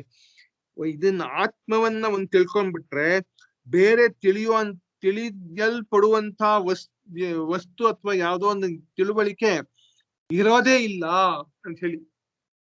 ಅಂದ್ರೆ ಕೃಷ್ಣ ಹೇಳಿದ್ದ 7ನೇ ಅಧ್ಯಾಯದಲ್ಲಿ ಭಗವದ್ಗೀತೆಯಲ್ಲಿ ಯಜ್ಞಾತ್ವಾ ನೇಹ ಭೂಯೋನ್ಯತ್ ಜ್ಞಾತವ್ಯಂ ಅವಶಿಷ್ಯತೆ ಅಂತ ಹೇಳಿದ್ದ. ಯಾವುದನ್ನ ತಿಳ್ಕೊಂಡ್ರೆ ಬೇರೆ ಯಾವುದನ್ನು ತಿಳ್ಕೊಳ್ಳುವಂತ ಅವಶ್ಯಕತೆ ಇಲ್ವೇ ಇಲ್ಲವೋ ಆ ವಿಜ್ಞಾನವನ್ನು ನಾನು ತಿಳಿಸ್ಕೊಡ್ತೀನಪ್ಪ ಅಂತ ಕೃಷ್ಣ ಹೇಳಿದ್ದ. ಅದೇ ಇಲ್ಲಿ ಆತ್ಮ ವಿಚಾರ ತಿಳ್ಕೊಂಡ್ಬಿಟ್ರೆ ಬೇರೆ ಯಾವ ಪ್ರಾಪಂಚಿಕ ವಿಷಯವೇ ಆಗಲಿ ಇನ್ಯಾವ ವಿಷಯವೇ ಆಗಲಿ ಅದನ್ನ ತಿಳ್ಕೊಳ್ಳೋಂಥ ಅವಶ್ಯಕತೆ ಇರೋದಿಲ್ಲ. ಯಾಕೆಂದ್ರೆ ಎಲ್ಲವೂ ಅದರಲ್ಲಿ ತಿಳಿದಿರುವಂತದ್ದು ಆಗೋಗತ್ತೆ ಅಂತ ಹೇಳಿ ಹಂಗೆ ಹೇಳ್ತಿದ್ದಾರೆ. ಇವಾಗ 3ನೇ ಕಾರಣ, ಸಂಸಾರ ಗತಿರ್ವಾ ನಾಸ್ತಿ ಅನನ್ಯೇ ಆತ್ಮನಿ ಪ್ರೋಕ್ತೆ ಅಂತ ಹೇಳ್ತಾ ಇದ್ದಾರೆ. ಅನನ್ಯನಿಂದ ಅಂದ್ರೆ ತಾನೇ ಆಗಿರುವ ಆತ್ಮದರ್ಶಿಯಿಂದ ಈ ರೀತಿ ಹೇಳಲ್ಪಟ್ಟರೆ ಸಂಸಾರ ಗತಿನೇ ಇರೋದಿಲ್ಲ. ಅಂದ್ರೆ ಸಂಸಾರ ಅಂತಂದ್ರೆ ಜನನ ಮರಣಗಳ ಚಕ್ರದಲ್ಲಿ ಸಿಕ್ಕಾಕೊಂಡು ತೊಳಲ್ತಾ ಇರುವಂತ ಜನ್ಮದಿಂದ ಜನ್ಮಕ್ಕೆ ಹೋಗ್ತಾ ಇರುವಂತ ಬಾಡಿ ಟು ಬಾಡಿ ಹೋಗ್ತಾ ಇರೋದು ಅಂತ ಒಂದು ಗತಿ ವಾ ನಾಸ್ತಿ, ಅದು ಇರೋದಿಲ್ಲ ಅಂತ ಹೇಳ್ತಾ ಇದ್ದಾರೆ. ತದ್ ವಿಜ್ಞಾನ ಫಲಸ್ಯ ಮೋಕ್ಷಸ್ಯ ಅಂತಂದ್ರೆ ಆತ್ಮನನ್ನು ತಿಳಿದ ಫಲವಾಗಿ ಮೋಕ್ಷ ಅನ್ನೋದು ಬೇಗ ಕೂಡಲೇ ಆಗೋಗತ್ತೆ ಅಂತ ಹೇಳಿ, ತಟ್ ಅಂತ ಮೋಕ್ಷ ಸಿಕ್ಬಿಡುತ್ತ ಅವನ್ಗೆ ಅಂತ 3ನೇ ಕಾರಣ ಇದು. ಮೊದಲನೇ ಕಾರಣ ಅವನ್ಗೆ ಎಲ್ಲ ಸಂಶಯಗಳು ಪರಿಹಾರವಾಗುತ್ತವೆ ಅನ್ನೋದು 1ನೇ ಕಾರಣ. 2ನೇ ಕಾರಣ ಏನು ಅಂತಂದ್ರೆ ಆತ್ಮ ವಿಷಯ ತಿಳ್ಕೊಂಡ್ರೆ ಅವನಿಗೆ ಬೇರೆ ಯಾವ ವಿಷಯ ತಿಳ್ಕೊಳ್ಳೋ ಅಂತ ಅವಶ್ಯಕತೆನೂ ಉಳ್ಕೊಳ್ಳೋದಿಲ್ಲ ಅನ್ನೋದು 2ನೇ ಕಾರಣ. 3ನೇದು ಸಂಸಾರ ಗತಿನೇ ಹೊಟ್ಟೋಗತ್ತೆ, ಮೋಕ್ಷ ಪ್ರಾಪ್ತಿ ಆಗತ್ತೆ ಅನ್ನೋದು 3ನೇ ಕಾರಣ. ಇವಾಗ 4ನೇ ಕಾರಣ ಪೇಜ್ 57. ಅಥವಾ ಪ್ರೋಚ್ಯಮಾನ ಬ್ರಹ್ಮಾತ್ಮ ಭೂತೇನ ಆಚಾರ್ಯೇಣ ಅನನ್ಯತೆಯ ಪ್ರೋಕ್ತೆ ಆತ್ಮನಿ ಅಗತಿ ಅನವಬೋಧ ಪರಿಜ್ಞಾನಂ ಅತ್ರ ನಾಸ್ತಿ ಅಂತ ಹೇಳ್ತಾ ಇದ್ದಾರೆ. ಅನವಬೋಧ ಅಂತಂದ್ರೆ ಹೇಳಬೇಕಾಗಿರುವ ಬ್ರಹ್ಮದ ಸ್ವರೂಪವೇ ಆಗಿರುವ ಆಚಾರ್ಯನಿಂದ ಆತ್ಮನು ಅನನ್ಯ ಅಂತ ತಿಳಿಯಲ್ಪಟ್ಟರೆ, ಅಗತಿ ಅಂತಂದ್ರೆ ತಿಳಿಯದೆ ಇರುವಂತಹದ್ದು, ಆತ್ಮದ ವಿಷಯ ತಿಳಿಯದೆ ಇರುವಂತಹದ್ದು ಆಗೋದಿಲ್ಲ. ಅನವಬೋಧ ಪರಿಜ್ಞಾನಂ ನಾಸ್ತಿ, ಗೊತ್ತಾಗದೆ ಇರುವಂತಹದ್ದು ಆಗೋದಿಲ್ಲ. ಅವನಿಗೆ ಆತ್ಮ ವಿಚಾರ ಗೊತ್ತಾಗತ್ತೆ ಅಂತ ಹೇಳಿ ಹೇಳ್ತಾ ಇದ್ದಾರೆ. 4 ಕಾರಣಗಳನ್ನು ಹೇಳಿ ಅದಕ್ಕೋಸ್ಕರ ಸರಿಯಾದ ಆಚಾರ್ಯನಿಂದ ಆತ್ಮವಿಚಾರವನ್ನು ತಿಳ್ಕೊಬೇಕು ಅಂತೇಳಿ ಇಲ್ಲಿ ಯಮಧರ್ಮರಾಯನೇ ಆಚಾರ್ಯನಾಗಿ ಸಿಕ್ಕಿರೋದ್ರಿಂದ ಅವನಿಂದಲೇ ಆತ್ಮವಿಚಾರವನ್ನು ತಿಳ್ಕೊಳ್ಳುವಂತದ್ದು ನಚಿಕೇತನ ಭಾಗಕ್ಕೆ ಬಂತು ಅಂತ ಹೇಳಿ ಆ ರೀತಿ ಹೇಳ್ತಾ ಇದ್ದಾರೆ. ಭವತ್ಯೇವ ಅವಗತಿಸ್ತದ್ವಿಷಯ ಶ್ರೋತುಃ ತದನ್ಯೋಹಂ ಇತಿ ಆಚಾರ್ಯಸ್ಯೇವ ಇತ್ಯರ್ಥಃ ಅಂತಂದ್ರೆ ಆಚಾರ್ಯನಿಗೆ ಹೇಗೋ ಹಾಗೆ ಶ್ರವಣ ಕೇಳಿಸ್ಕೊಂಡವನಿಗೂ ಕೂಡ ನಾನು ಅನನ್ಯನು. ಭವತ್ಯೇವ ಅವಗತಿ ತದ್ವಿಷಯ ಶ್ರೋತು, ಯಾವನ್ನ ಸರಿಯಾದ ಆಚಾರದಿಂದ ಕೇಳಿಸ್ಕೊಂತಾನೋ ಅವನಿಗೆ ನಾನು ಆತ್ಮನಿಗಿಂತ ಬೇರೆ ಅಲ್ಲ ಅನ್ನೋ ವಿಷಯ ಆಚಾರ್ಯಸ್ಯೇವ ಇತಿ ಅರ್ಥ. ಇತಿ ಆಚಾರ್ಯಸ್ಯ ಏವ, ಅವನು ಆಚಾರ್ಯನಿಂದ ಹೇಗೆ ಕಲಿತ್ನೋ ಹಾಗೆ ತಿಳ್ಕೊಂತಾನೆ ಇತಿ ಅರ್ಥ. ಏವಂ ಸುವಿಜ್ಞೇಯ ಆತ್ಮ ಆಗಮವತ ಆಚಾರ್ಯೇಣ ಅನನ್ಯತೆಯ ಪ್ರೋಕ್ತಃ ಹೇಳ್ತಾ ಇದ್ದಾರೆ. ಈ ರೀತಿ ಸರಿಯಾದ ತಿಳುವಳಿಕೆ ಆಗುವಂತದ್ದು ಆಗಮವತ ಅಂತಂದ್ರೆ ಆಗಮ ಅಂತಂದ್ರೆ ಗುರು ಪರಂಪರೆಯಿಂದ ಕೇಳಿರುವಂತದ್ದು, ಶಾಸ್ತ್ರದಿಂದ ಕೇಳಿರುವಂತದ್ದು ಅಥವಾ ಗುರು ಪರಂಪರೆಯಿಂದ ಬಂದಿರುವಂತದ್ದು ಯಾವನ್ ಕಲ್ತ್ಕೊಂತಾನೋ ಆಚಾರ್ಯೇಣ ಅನನ್ಯತೆಯ ಪ್ರೋಕ್ತಃ, ನಾನು ಆತ್ಮನಿಗಿಂತ ಬೇರೆ ಅಲ್ಲ ಅನ್ನೋ ರೀತಿಯಿಂದ ಅವನ್ ತಿಳ್ಕೊಂತಾನೆ ಅಂತ ಇಲ್ಲಿಗೆ ಹೇಳ್ತಾ ಇದ್ದಾರೆ. 59 page 58. ಇವಾಗ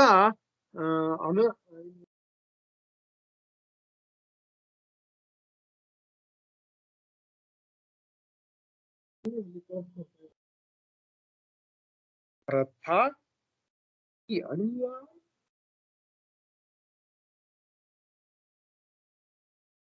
ಆತ್ಮ ಅಣುವಿಗಿಂತ ಅಣು ಆಗಿರುವಂತ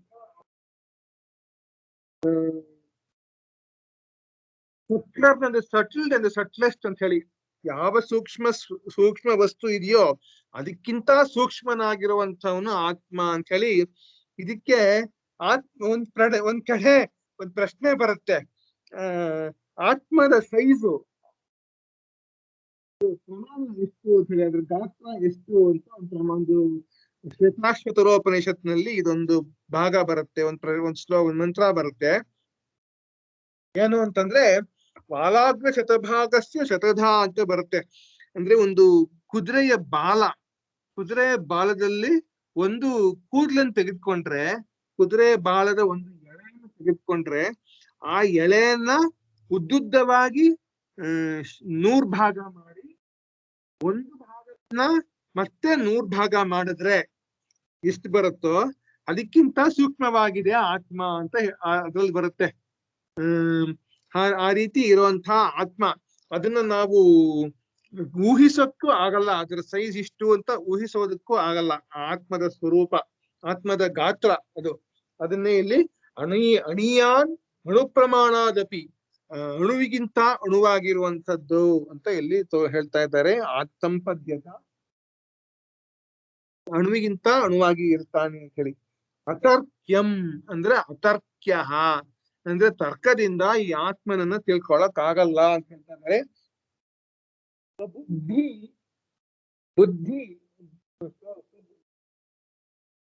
ಊಹೆಯನ್ನ ತನ್ನ ಬುದ್ಧಿಯಿಂದಲಾಗಲಿ ಊಹೆಯಿಂದ ಆಗಲಿ ಕೇವಲೇನ ತರ್ಕೇನ ಆ ರೀತಿ ತಿಳ್ಕೊಳಕ್ ಆಗಲ್ಲಪ್ಪ ಅವನು ಅಂತ ಹೇಳ್ತಾ ಇದ್ದಾರೆ. ಇವಾಗ ನಾನು ಹೇಳಿದ್ನಲ್ಲ ತರ್ಕ ಹೇಗೆ ಬದಲಾಗತ್ತೆ ಅನ್ನೋದನ್ನ ಒಂದೊಂದಾಗಿ ಹೇಳ್ತಾರೆ. ತರ್ಕಮಾನ ಅನುಪರಿಮಾಣೆ ಕೇನಚಿತ್ ಸ್ಥಾಪಿತೆ, ಒಬ್ಬ ತಾರ್ಕಿಕನಿಂದ ಈ ರೀತಿ ಅಣುಪ್ರಮಾಣ ಅಂತ ಸ್ಥಾಪಿತವಾದರೆ ಆತ್ಮನಿ ತಥೋಹಿ ಅಣುತರಂ ಅವನಿಗಿಂತ ಅದಕ್ಕಿಂತ ಅಣು ಅಂತ ಇನ್ನೊಬ್ಬ ತಾರ್ಕಿಕ ಬಂದು ಸ್ಥಾಪನೆ ಮಾಡ್ತಾನೆ.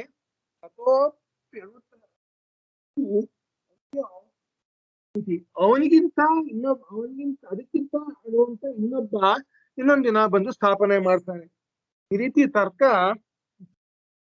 ಬದಲಾಗ್ತಾನೆ ಹೋಗುತ್ತೆ. ತರ್ಕದ ವಿಚಾರ ಬದಲಾಗ್ತಾನೆ ಹೋಗುತ್ತೆ. ನಹಿ ತರ್ಕಸ್ಯ ನಿಷ್ಠಾ ಕಾಚಿತ್ ವಿದ್ಯತೆ. ಯಾವುದೇ ಒಂದು ನಿಲುಗಡೆ, ಅದು ನಿಂತ್ಕೊಳ್ಳುವಂಥದ್ದು, ಇಲ್ಲಿಗೆ ಸ್ಟಾಪ್ ಆಯ್ತು ಅನ್ನುವಂಥದ್ದು ಇಲ್ಲ. ಇವಾಗ ನಾವು ಈವನ್ ಅಟಾಮಿಕ್ ಸ್ಟ್ರಕ್ಚರ್ ನೋಡ್ತಾ ಹೋದ್ರು ಕೂಡ ಕ್ವಾಂಟಮ್ ಮೆಕ್ಯಾನಿಕ್ಸ್ ಅಂತ 100 ವರ್ಷದ ಹಿಂದೆ ಬಂತು. ಅದರಲ್ಲಿ ಫಂಡಮೆಂಟಲ್ ಪಾರ್ಟಿಕಲ್ಸ್ ಒಂದೊಂದಾಗಿ ಬರ್ತಾನೆ ಇದೆ. ಅದನ್ನ ಕೊನೆ ಮುಟ್ಟಿದೆ ಅಂತ ಹೇಳಕ್ಕೆ ಆಗಲ್ಲ. ಆ ರೀತಿ ಒಬ್ಬ ಬರ್ತಾನೆ, ಅವನ್ನ ಸ್ಥಾಪನೆ ಮಾಡ್ತಾನೆ, ಇನ್ನೊಬ್ಬ ಬರ್ತಾನೆ, ಅದನ್ನ ಸ್ಥಾಪನೆ ಮಾಡ್ತಾನೆ, ಇನ್ನೊಬ್ಬ ಬರ್ತಾನೆ, ಅದನ್ನ ಆ ತರ ಬದಲಾಗ್ತಾನೆ ಹೋಗಿ ಒಂದು ನಿಲುಗಡೆನೆ ಇಲ್ಲದೆ ಅದು ಮುಂದುವರ್ಕೊಂಡೇ ಹೋಗ್ತಾ ಇರುತ್ತೆ ಈ ಆತ್ಮನ ವಿಚಾರದ ತರ್ಕ ಅಂತ ಹೇಳಿ ಹೇಳ್ತಾ ಇದ್ದಾರೆ. ಈ ಪ್ರಾಕೃತಿಕ ಅಂದ್ರೆ ಭೌತಿಕ ವಿಷಯದಲ್ಲೇ ಈ ರೀತಿ ತರ್ಕಗಳು ನಿಂತಲ್ಲಿ ನಿಲ್ಲದೆ ಇರುವಂತದ್ದಾದ್ಮೇಲೆ ಇನ್ನು ಆತ್ಮ ವಿಚಾರ ಈ ಬಗ್ಗೆ ಹೆಂಗ್ ಹೇಳೋದು ಅನ್ನೋ ನಾವು ನೋಡ್ಬೋದು.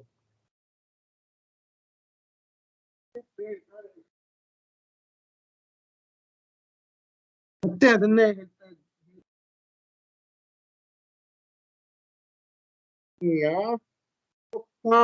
ಅನನ್ಯೈವ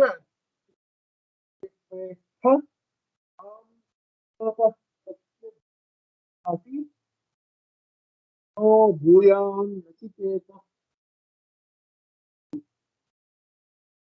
ಇಲ್ಲಿ ಯಮಧರ್ಮರಾಯ ನಚಿಕೇತನನ್ನ ಹೊಗಳ್ತಾ ಇದ್ದಾನೆ. ನಿನ್ನಂಥ ಒಬ್ಬ ಶಿಷ್ಯ ಸಿಕ್ಕಿರೋ ಬಹಳ ಕಷ್ಟಪ ಸಿಗೋದು ಅಂತ ಹೇಳ್ತಾ ಇದ್ದಾನೆ. ಶಿಷ್ಯನಿಗೆ ಒಳ್ಳೆ ಗುರು ಸಿಗುವಂತದ್ದು ಎಷ್ಟು ಕಷ್ಟವೋ, ಗುರುವಿಗೆ ಒಳ್ಳೆ ಶಿಷ್ಯ ಸಿಗೋದು ಅಷ್ಟೇ ಕಷ್ಟ ಅನ್ನೋದು ಗೊತ್ತಾಗುತ್ತೆ ನಮ್ಗೆ. ನೈಷಾ ತರ್ಕೇಣ ಅಪನೀಯ. ಈ ಮತಿಯು, ಈ ಆತ್ಮ ವಿಚಾರದ ಮತಿ ಯಾವ್ದಿದೆಯೋ ಸಿಗುವಂಥದ್ದಲ್ಲ.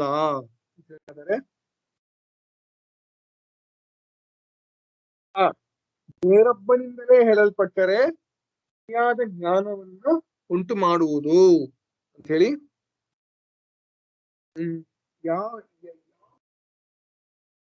ಬತಾಸಿ, ಬತ ಅಂತಂದ್ರೆ ನಮ್ ಸಂಸ್ಕೃತದಲ್ಲಿ ಒಂದು ಹೇಳ್ತಾರೆ, ಅಹೋ ಬತ ಅಂತ ಹೇಳ್ತಾರೆ. ಓ ಇಸ್ ಇಟ್ ಸೋ ಅಂತ ಆ ತರ ಕೇಳ್ತಾರೆ. ಅದೇ ರೀತಿ ಅಹೋ ಬತ ಅಂತ ಹೇಳೋ ಹಂಗೆ ಬತಾಸಿ ಅಂತ ಹೇಳ್ತಾ ಇದ್ದಾನೆ ಅರ್ಜುನ. ಅಂದ್ರೆ ಸರಿ, ಯಮಧರ್ಮರಾಯ. ಯಾವ ಇದನ್ನು ಇರುತ್ತೀಯೋ, ಪಡೆದುಕೊಂಡಿರುತ್ತೀಯೋ ನೀನು ನಚಿಕೇತ, ಆಹಾ ಅಹೋ ಬತ ಆಗಿರುವೆ. ಸತ್ಯ ಧೃತಿ ಅಂತಂದ್ರೆ ನೋಡೋಣ ಆಮೇಲೆ. ಕೇತನೇ ನಚಿಕೇತ ನಮಗೆ ಸಿಗಲಿ. ನಿನ್ನಂತ ಬುದ್ಧಿವಂತ ಕೇಳುವಂತವನು ನಮಗೆ ಸಿಗಲಿ ಯಮಧರ್ಮರಾಯ. ಇನ್ನೊಂದು ಪುಸ್ತಕದಲ್ಲಿ ಇನ್ನೊಂದು ಅರ್ಥ, ಒಂದ್ ಸ್ವಲ್ಪ ಬೇರೆಯಾದ ಅರ್ಥ ಕೊಟ್ಟಿದ್ದಾರೆ, ನೋಡೋಣ. ಈ ಬುದ್ಧಿಯು ತರ್ಕದಿಂದ ಪಡೆಯುವಂಥದ್ದಲ್ಲ. ಬೇರೊಬ್ಬನು ಸರಿಯಾಗಿ ಉಪದೇಶ ಮಾಡಿದಾಗಲೇ ಇದು ಸರಿಯಾಗಿ ಅರ್ಥವಾದೀತು. ಅಂಥ ಬುದ್ಧಿಯನ್ನು ನೀನು ಪಡೆದಿರುವೆಯಾದ್ರಿಂದ ನೀನು ಸತ್ಯಧೃತಿಯಾಗಿರುವೆ ಓ ನಚಿಕೇತ. ನಂತೆ ಪ್ರಶ್ನಿಸುವವನು ನಮಗೆ ಸಿಗಲಿ. ಯಮಧರ್ಮರಾಯ ಹೇಳ್ತಾ ಇದ್ದೇನೆ. 60. ಅತಃ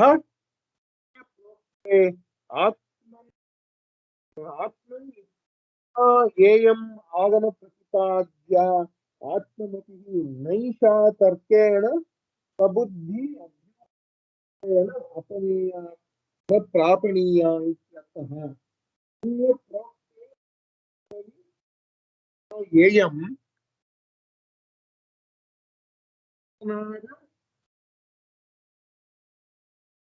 ಯಾವ್ದಿದ್ಯೋ ಅನನ್ಯ ಪ್ರೋಕ್ತ ಅಂತಂದ್ರೆ ತನ್ನನ್ನು ತಾನೇ ತಿಳ್ಕೊಂಡಿರುವಂತವನಿಂದ ಹೇಳಲ್ಪಟ್ಟ ಆತ್ಮ, ಆಚಾರ್ಯನಿಂದ ಹೇಳಲ್ಪಟ್ಟ ಆತ್ಮ ಯಾವ್ದಿದ್ಯೋ, ಆಗಮ ಪ್ರತಿಪಾದ್ಯ ಆತ್ಮಮತಿ. ಆಗಮ ಅಂತಂದ್ರೆ ಶಾಸ್ತ್ರದಿಂದ, ಗುರು ಪರಂಪರೆಯಿಂದ ಹೇಳಲ್ಪಟ್ಟ ಆತ್ಮ ವಿಚಾರ ಯಾವ್ದಿದೆಯೋ, ನೈಷಾ ತರ್ಕೇಣ ಸ್ವಬುದ್ಧಿ ಊಹ ಮಾತ್ರೇಣ ಆಪನೇಯ. ತನ್ನ ಬುದ್ಧಿಯಿಂದಲೇ ಆಗಲಿ ಅಥವಾ ಊಹೆಯಿಂದಾಗಲಿ ಅದನ್ನ ತಿಳ್ಕೊಳಕ್ ಆಗೋದಿಲ್ಲ. ಪ್ರಾಪಣೀಯ ಇತ್ಯರ್ಥ. ಅದನ್ನ ಪಡೆಯೋದಕ್ಕಾಗೋದಿಲ್ಲಪ್ಪ ಅಂತ ಹೇಳ್ತಾ ಇದ್ದಾನೆ ಯಮಧರ್ಮರಾಯ. ನಾಪನೇತವ್ಯಾವ ನ ಹಾತವ್ಯ. ಅದು ಆ ರೀತಿ ಪಡ್ಕೊಳಕ್ ಆಗೋದಿಲ್ಲ. ಈ ನಾಪನೆ ಅಥವಾ ಇನ್ನೊಂದು ಅರ್ಥವನ್ನು ಕೊಡ್ಬೋದು ಇದಕ್ಕೆ. ಇದನ್ನ ನಾಪನೆ ಅನ್ನೋದಕ್ಕೆ ಪರಿಹರಿಸೋದಕ್ಕೆ ಆಗೋದಿಲ್ಲ, ಇದನ್ನ ನಾಶಗೊಳಿಸಕ್ ಆಗೋದಿಲ್ಲ ಅಂತಾದ್ರೂ ಅರ್ಥ ಮಾಡಬಹುದು ಅಂತ ಹೇಳ್ತಾ ಇದ್ದಾರೆ. ನಾಪನೇತವ್ಯಾವ ನ ಹಾತವ್ಯ. ತಾರ್ಕಿಕೋ ಹಿ ಹ್ಯನಾಗಮಜ್ಞಃ ತಾರ್ಕಿಕೋ ಹಿ ಅನಾಗಮಜ್ಞಃ ಅಂತ ಹೇಳ್ತಾರೆ. ಅವನು ಆಗಮಜ್ಞನಲ್ಲ, ಅವನು ತಾರ್ಕಿಕನಾದಂಥವನು ಆಗಮವನ್ನು ತಿಳಿದಿರೋಂಥವನಲ್ಲ. ಸ್ವಬುದ್ಧಿ ಪರಿಕಲ್ಪಿತಂ ಯತ್ಕಿಂಚಿದೇವ ಕಥಯತಿ. ತನ್ನ ಬುದ್ಧಿಗೆ ಏನ್ ಬಂದಿದ್ಯೋ ಅದನ್ನ ಏನೇನೋ ಅವನು ಹೇಳ್ತಾನೆ ಅಂತ ಹೇಳ್ತಾ ಇದ್ದಾನೆ ಯಮಧರ್ಮರ ಅಂತ ಹೇಳ್ತಾ ಇದ್ದಾರೆ. ತನ್ನ ಬುದ್ಧಿಗೆ ಏನ್ ಬರುತ್ತೋ ತೋಚುತ್ತೋ ಅದನ್ನ ಹೇಳ್ತಾನವನು. ಅತ ಏವಚ ಏಯಂ ಆಗಮ ಪ್ರಭೂತಾ ಮತಿ ಅನನ್ಯೇನೈವ ಆಗಮಾಭಿಜ್ಞೇನ ಆಚಾರ್ಯೇಣೈವ ತಾರ್ಕಿಕಾತ್ ಪ್ರೋಕ್ತಾ ಸತಿ. ಅನನ್ಯೇನೈವ ತಾರ್ಕಿಕಾತ್ ಅಂತೇಳಿ ತರ್ಕವನ್ನ ತಿಳಿಯದೇ ಇರುವಂತಹ ಅನನ್ಯನಿಂದ, ಬೇರೆಯವನಿಂದ ಹೇಳಲ್ಪಟ್ಟಿರುವಂತದ್ದು. ಅತ ಏವಚ ಏಯಂ ಆಗಮ ಪ್ರಭೂತಾ ಮತಿ. ಆಗಮಗಳಿಂದ ಆಗಮಕ್ಕೆ ಸರಿಯಾಗಿರುವಂತಹ ಅಂದ್ರೆ ಗುರು ಪರಂಪರೆ ಮತ್ತು ಶಾಸ್ತ್ರಕ್ಕೆ ಸರಿಯಾಗಿರುವಂತಹ ಮತಿ ಯಾವ್ದಿದ್ಯೋ ಅದರಿಂದ ಆತ್ಮಮತಿ ಏನಿದೆಯೋ ಅನನ್ಯೇನೈವ ಆಗಮಾಭಿಜ್ಞೇನ ಆಚಾರ್ಯೇಣೈವ ತಾರ್ಕಿಕಾತ್ ಪ್ರೋಕ್ತಾ ಸತಿ ಸುಜ್ಞಾನಾಯ ಭವತಿ. ಇದು ದರ್ಶಿಯಿಂದ ಅಂದ್ರೆ ಅಪೃಥಕ್ ದರ್ಶಿಯಿಂದ ನೋಡಲ್ಪಟ್ಟಿರುವಂತದ್ದು. ಅವನು ತರ್ಕದಿಂದ ತಿಳ್ಕೊಂಡಿರೋಂಥವನಲ್ಲ ಅಂತ ಹೇಳಿ ಹೇಳ್ತಾ ಇದ್ದಾರೆ. ಆ ರೀತಿ ಆ ರೀತಿಯವನಿಂದ ಹೇಳಲ್ಪಟ್ಟರೆ ಮಾತ್ರ ಅನನ್ಯೇನೈವ ಆಗಮೇನ ಆಚಾರ್ಯೇನ. ಹೇ ಶ್ರೇಷ್ಠ, ಹೇ ಪ್ರಿಯತಮ, ಎಲೆ ಪ್ರಿಯತಮನೇ, ಎಲೆ ಪ್ರಿಯನಾದ ನಚಿಕೇತನೇ, ರೀತಿ ಹೇಳಲ್ಪಟ್ಟರೆ ಮಾತ್ರ ತಿಳ್ಕೊಳ್ಳೋದಕ್ಕೆ ಸಾಧ್ಯ ಅಂತ ಹೇಳ್ತಾ ಇದ್ದಾನೆ ಯಮಧರ್ಮರಾಯ. ಸಾ ಪುನಃ ಸಾ ತರ್ಕ ಆಗಮ್ಯ ಮತಿರಿತಿ ಅಂತ ಹೇಳಿ ಯಾವುದು ಅದು ತರ್ಕದಿಂದ ಸಿದ್ಧ ಇರುವಂತದ್ದು ಯಾವ್ದದು ಅಂತ ಕೇಳಿದ್ರೆ ತರ್ಕಕ್ಕೆ ನಿಲುಕದ ಯಾವ್ದದು ಮತಿ ಬುದ್ಧಿ ಅಂತಂದ್ರೆ ಮತಿ ಅಂತಂದ್ರೆ ಉಚ್ಯತೆ ಅಂತ ಹೇಳ್ತಾ ಇದ್ದಾರೆ. ಯಾಂ ತ್ವಂ ಮತಿಂ ಮದ್ವರಪ್ರದಾನೇನ ಆಪಃ ಪ್ರಾಪ್ತವಾನಸಿ. ನನ್ನ ವರದಿಂದ, ನನ್ನ ಮೂರನೆಯ ವರದಿಂದ ನೀನು ಯಾವುದನ್ನು ಪಡಿತಾ ಇದೆಯೋ ಅದನ್ನ ಅದು ತರ್ಕದಿಂದ ಸಿಗುವಂತದ್ದಲ್ಲ. ಸತ್ಯಧೃತಿ ಅಂತಂದ್ರೆ ಸತ್ಯ ಅವಿತಥ ವಿಷಯಾಧೃತಿ ಯಸ್ಯ ತವ. ಸತ್ಯವಾದ ಅಂದ್ರೆ ಸುಳ್ಳೇ ಇಲ್ಲದ ವಿಷಯವಾದ ಧೃತಿ ಅಂದ್ರೆ ಸತ್ಯವಾದ ಆತ್ಮವಿದ್ಯೆಯನ್ನು ಹಿಡಿದುಕೊಂಡಿರುವಂಥವನು ಅಂತ ಹೇಳಿ ಆ ರೀತಿ ಮನಸ್ಸಿರುವಂಥವನು ನೀನಾಗಿದ್ದೀಯಾ. ತ್ವಂ ಸತ್ಯಧೃತಿ, ನೀನೇ ಸತ್ಯಧೃತಿ ಆಗಿದ್ದೀಯಪ್ಪ. ಪತ ಅಸಿ ಅಂತ ಹೇಳ್ತಾ ಇದ್ದಾರೆ. ಇತ್ಯನುಕಂಪಯನ್ನಾಹ. ಬತ ಅಸಿ ಅಂದ್ರೆ ನಾನು ಹೇಳಿದ ಹಾಗೆ ಅಹೋ ಪತ, ನಿನ್ನಂಥವ್ನು ಸಿಗೋದ್ ಬಹಳ ಕಷ್ಟನಪ್ಪ, ಇಟ್ ಇಸ್ ಸೋ ಗ್ರೇಟ್ ಅಂತ ಹೇಳಿ ಆ ತರ ಹೇಳ್ತಾ ಇದ್ದಾನೆ ಯಮಧರ್ಮರಾಯ. ಅಹೋ ಬತ ಇತಿ ಕಂಪಯನ್ ಆಹಾ ಮೃತ್ಯು ನಚಿಕೇತಸಂ. ನಚಿಕೇತಸ್ಗೆ ಯಮಧರ್ಮರಾಯ ಹೇಳ್ತಾ ಇದ್ದಾನೆ ವಕ್ಷ್ಯಮಾನಸ್ತುತಯೇ ಅಂತ ಹೇಳ್ತಾರೆ. ಯಾವ್ದು ಮುಂದಕ್ಕೆ ಹೇಳಲ್ಪಡಬೇಕಿದೆಯೋ ಆ ವಿಜ್ಞಾನವನ್ನ ಸ್ತುತಿ ಮಾಡೋದಕ್ಕೋಸ್ಕರ ಹೀಗೆ ಹೇಳ್ತಾ ಇದ್ದಾನೆ ಯಮಧರ್ಮರಾಯ. ಅಹೋ ಬತ ಅಂತ ಹೇಳಿ ಹೇಳ್ತಾ ಇದ್ದಾನೆ. ಇಟ್ ಇಸ್ ಸೋ ಗ್ರೇಟ್ ಅಂತ ಹೇಳಿ.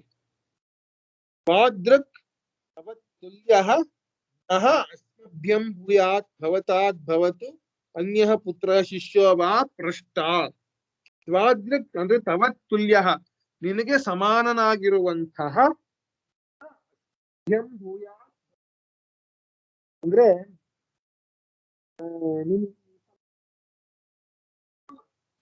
ಪುತ್ರ ಶಿಷ್ಯವ ಭ್ರಷ್ಟ. ಪುತ್ರನಾಗಲಿ ಶಿಷ್ಯನಾಗಲಿ ಕೇಳುವವನಾಗಲಿ ಸಿಗೋಂಥದ್ದು ಬಹಳ ಕಷ್ಟ ಅಂತ ಹೇಳ್ತಾ ಇದ್ದಾನೆ. ಹಲೋ ಅಮರ್, ವಾಯ್ಸ್ ಕಟ್ ಆಗ್ತಾ ಇದೆ ಅಮರ್. ಓ ಎಲ್ಲ ತುಂಬಾ ಕಟ್ ಆಗ್ತಾ ಇದೆಯಾ? ಸ್ವಲ್ಪ ಕಟ್ ಆಗ್ತಾ ಇದೆ ನನಗೆ. ಅವರಿಬ್ರು ಕೇಳಿ ನೀವೇನಂತೀರಾ ಶ್ರೀಲತಾ ಮತ್ತೆ ವೆಂಕಟೇಶ್ ಅವರೇ?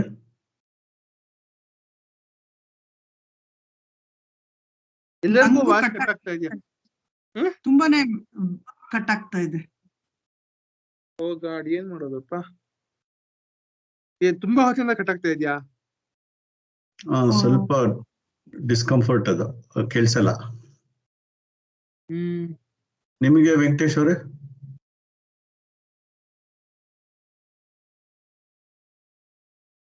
ಈಗ ಕೇಳಿಸ್ತಾ ಇದೆಯಾ? ಈಗ ಕೇಳುತ್ತೆ.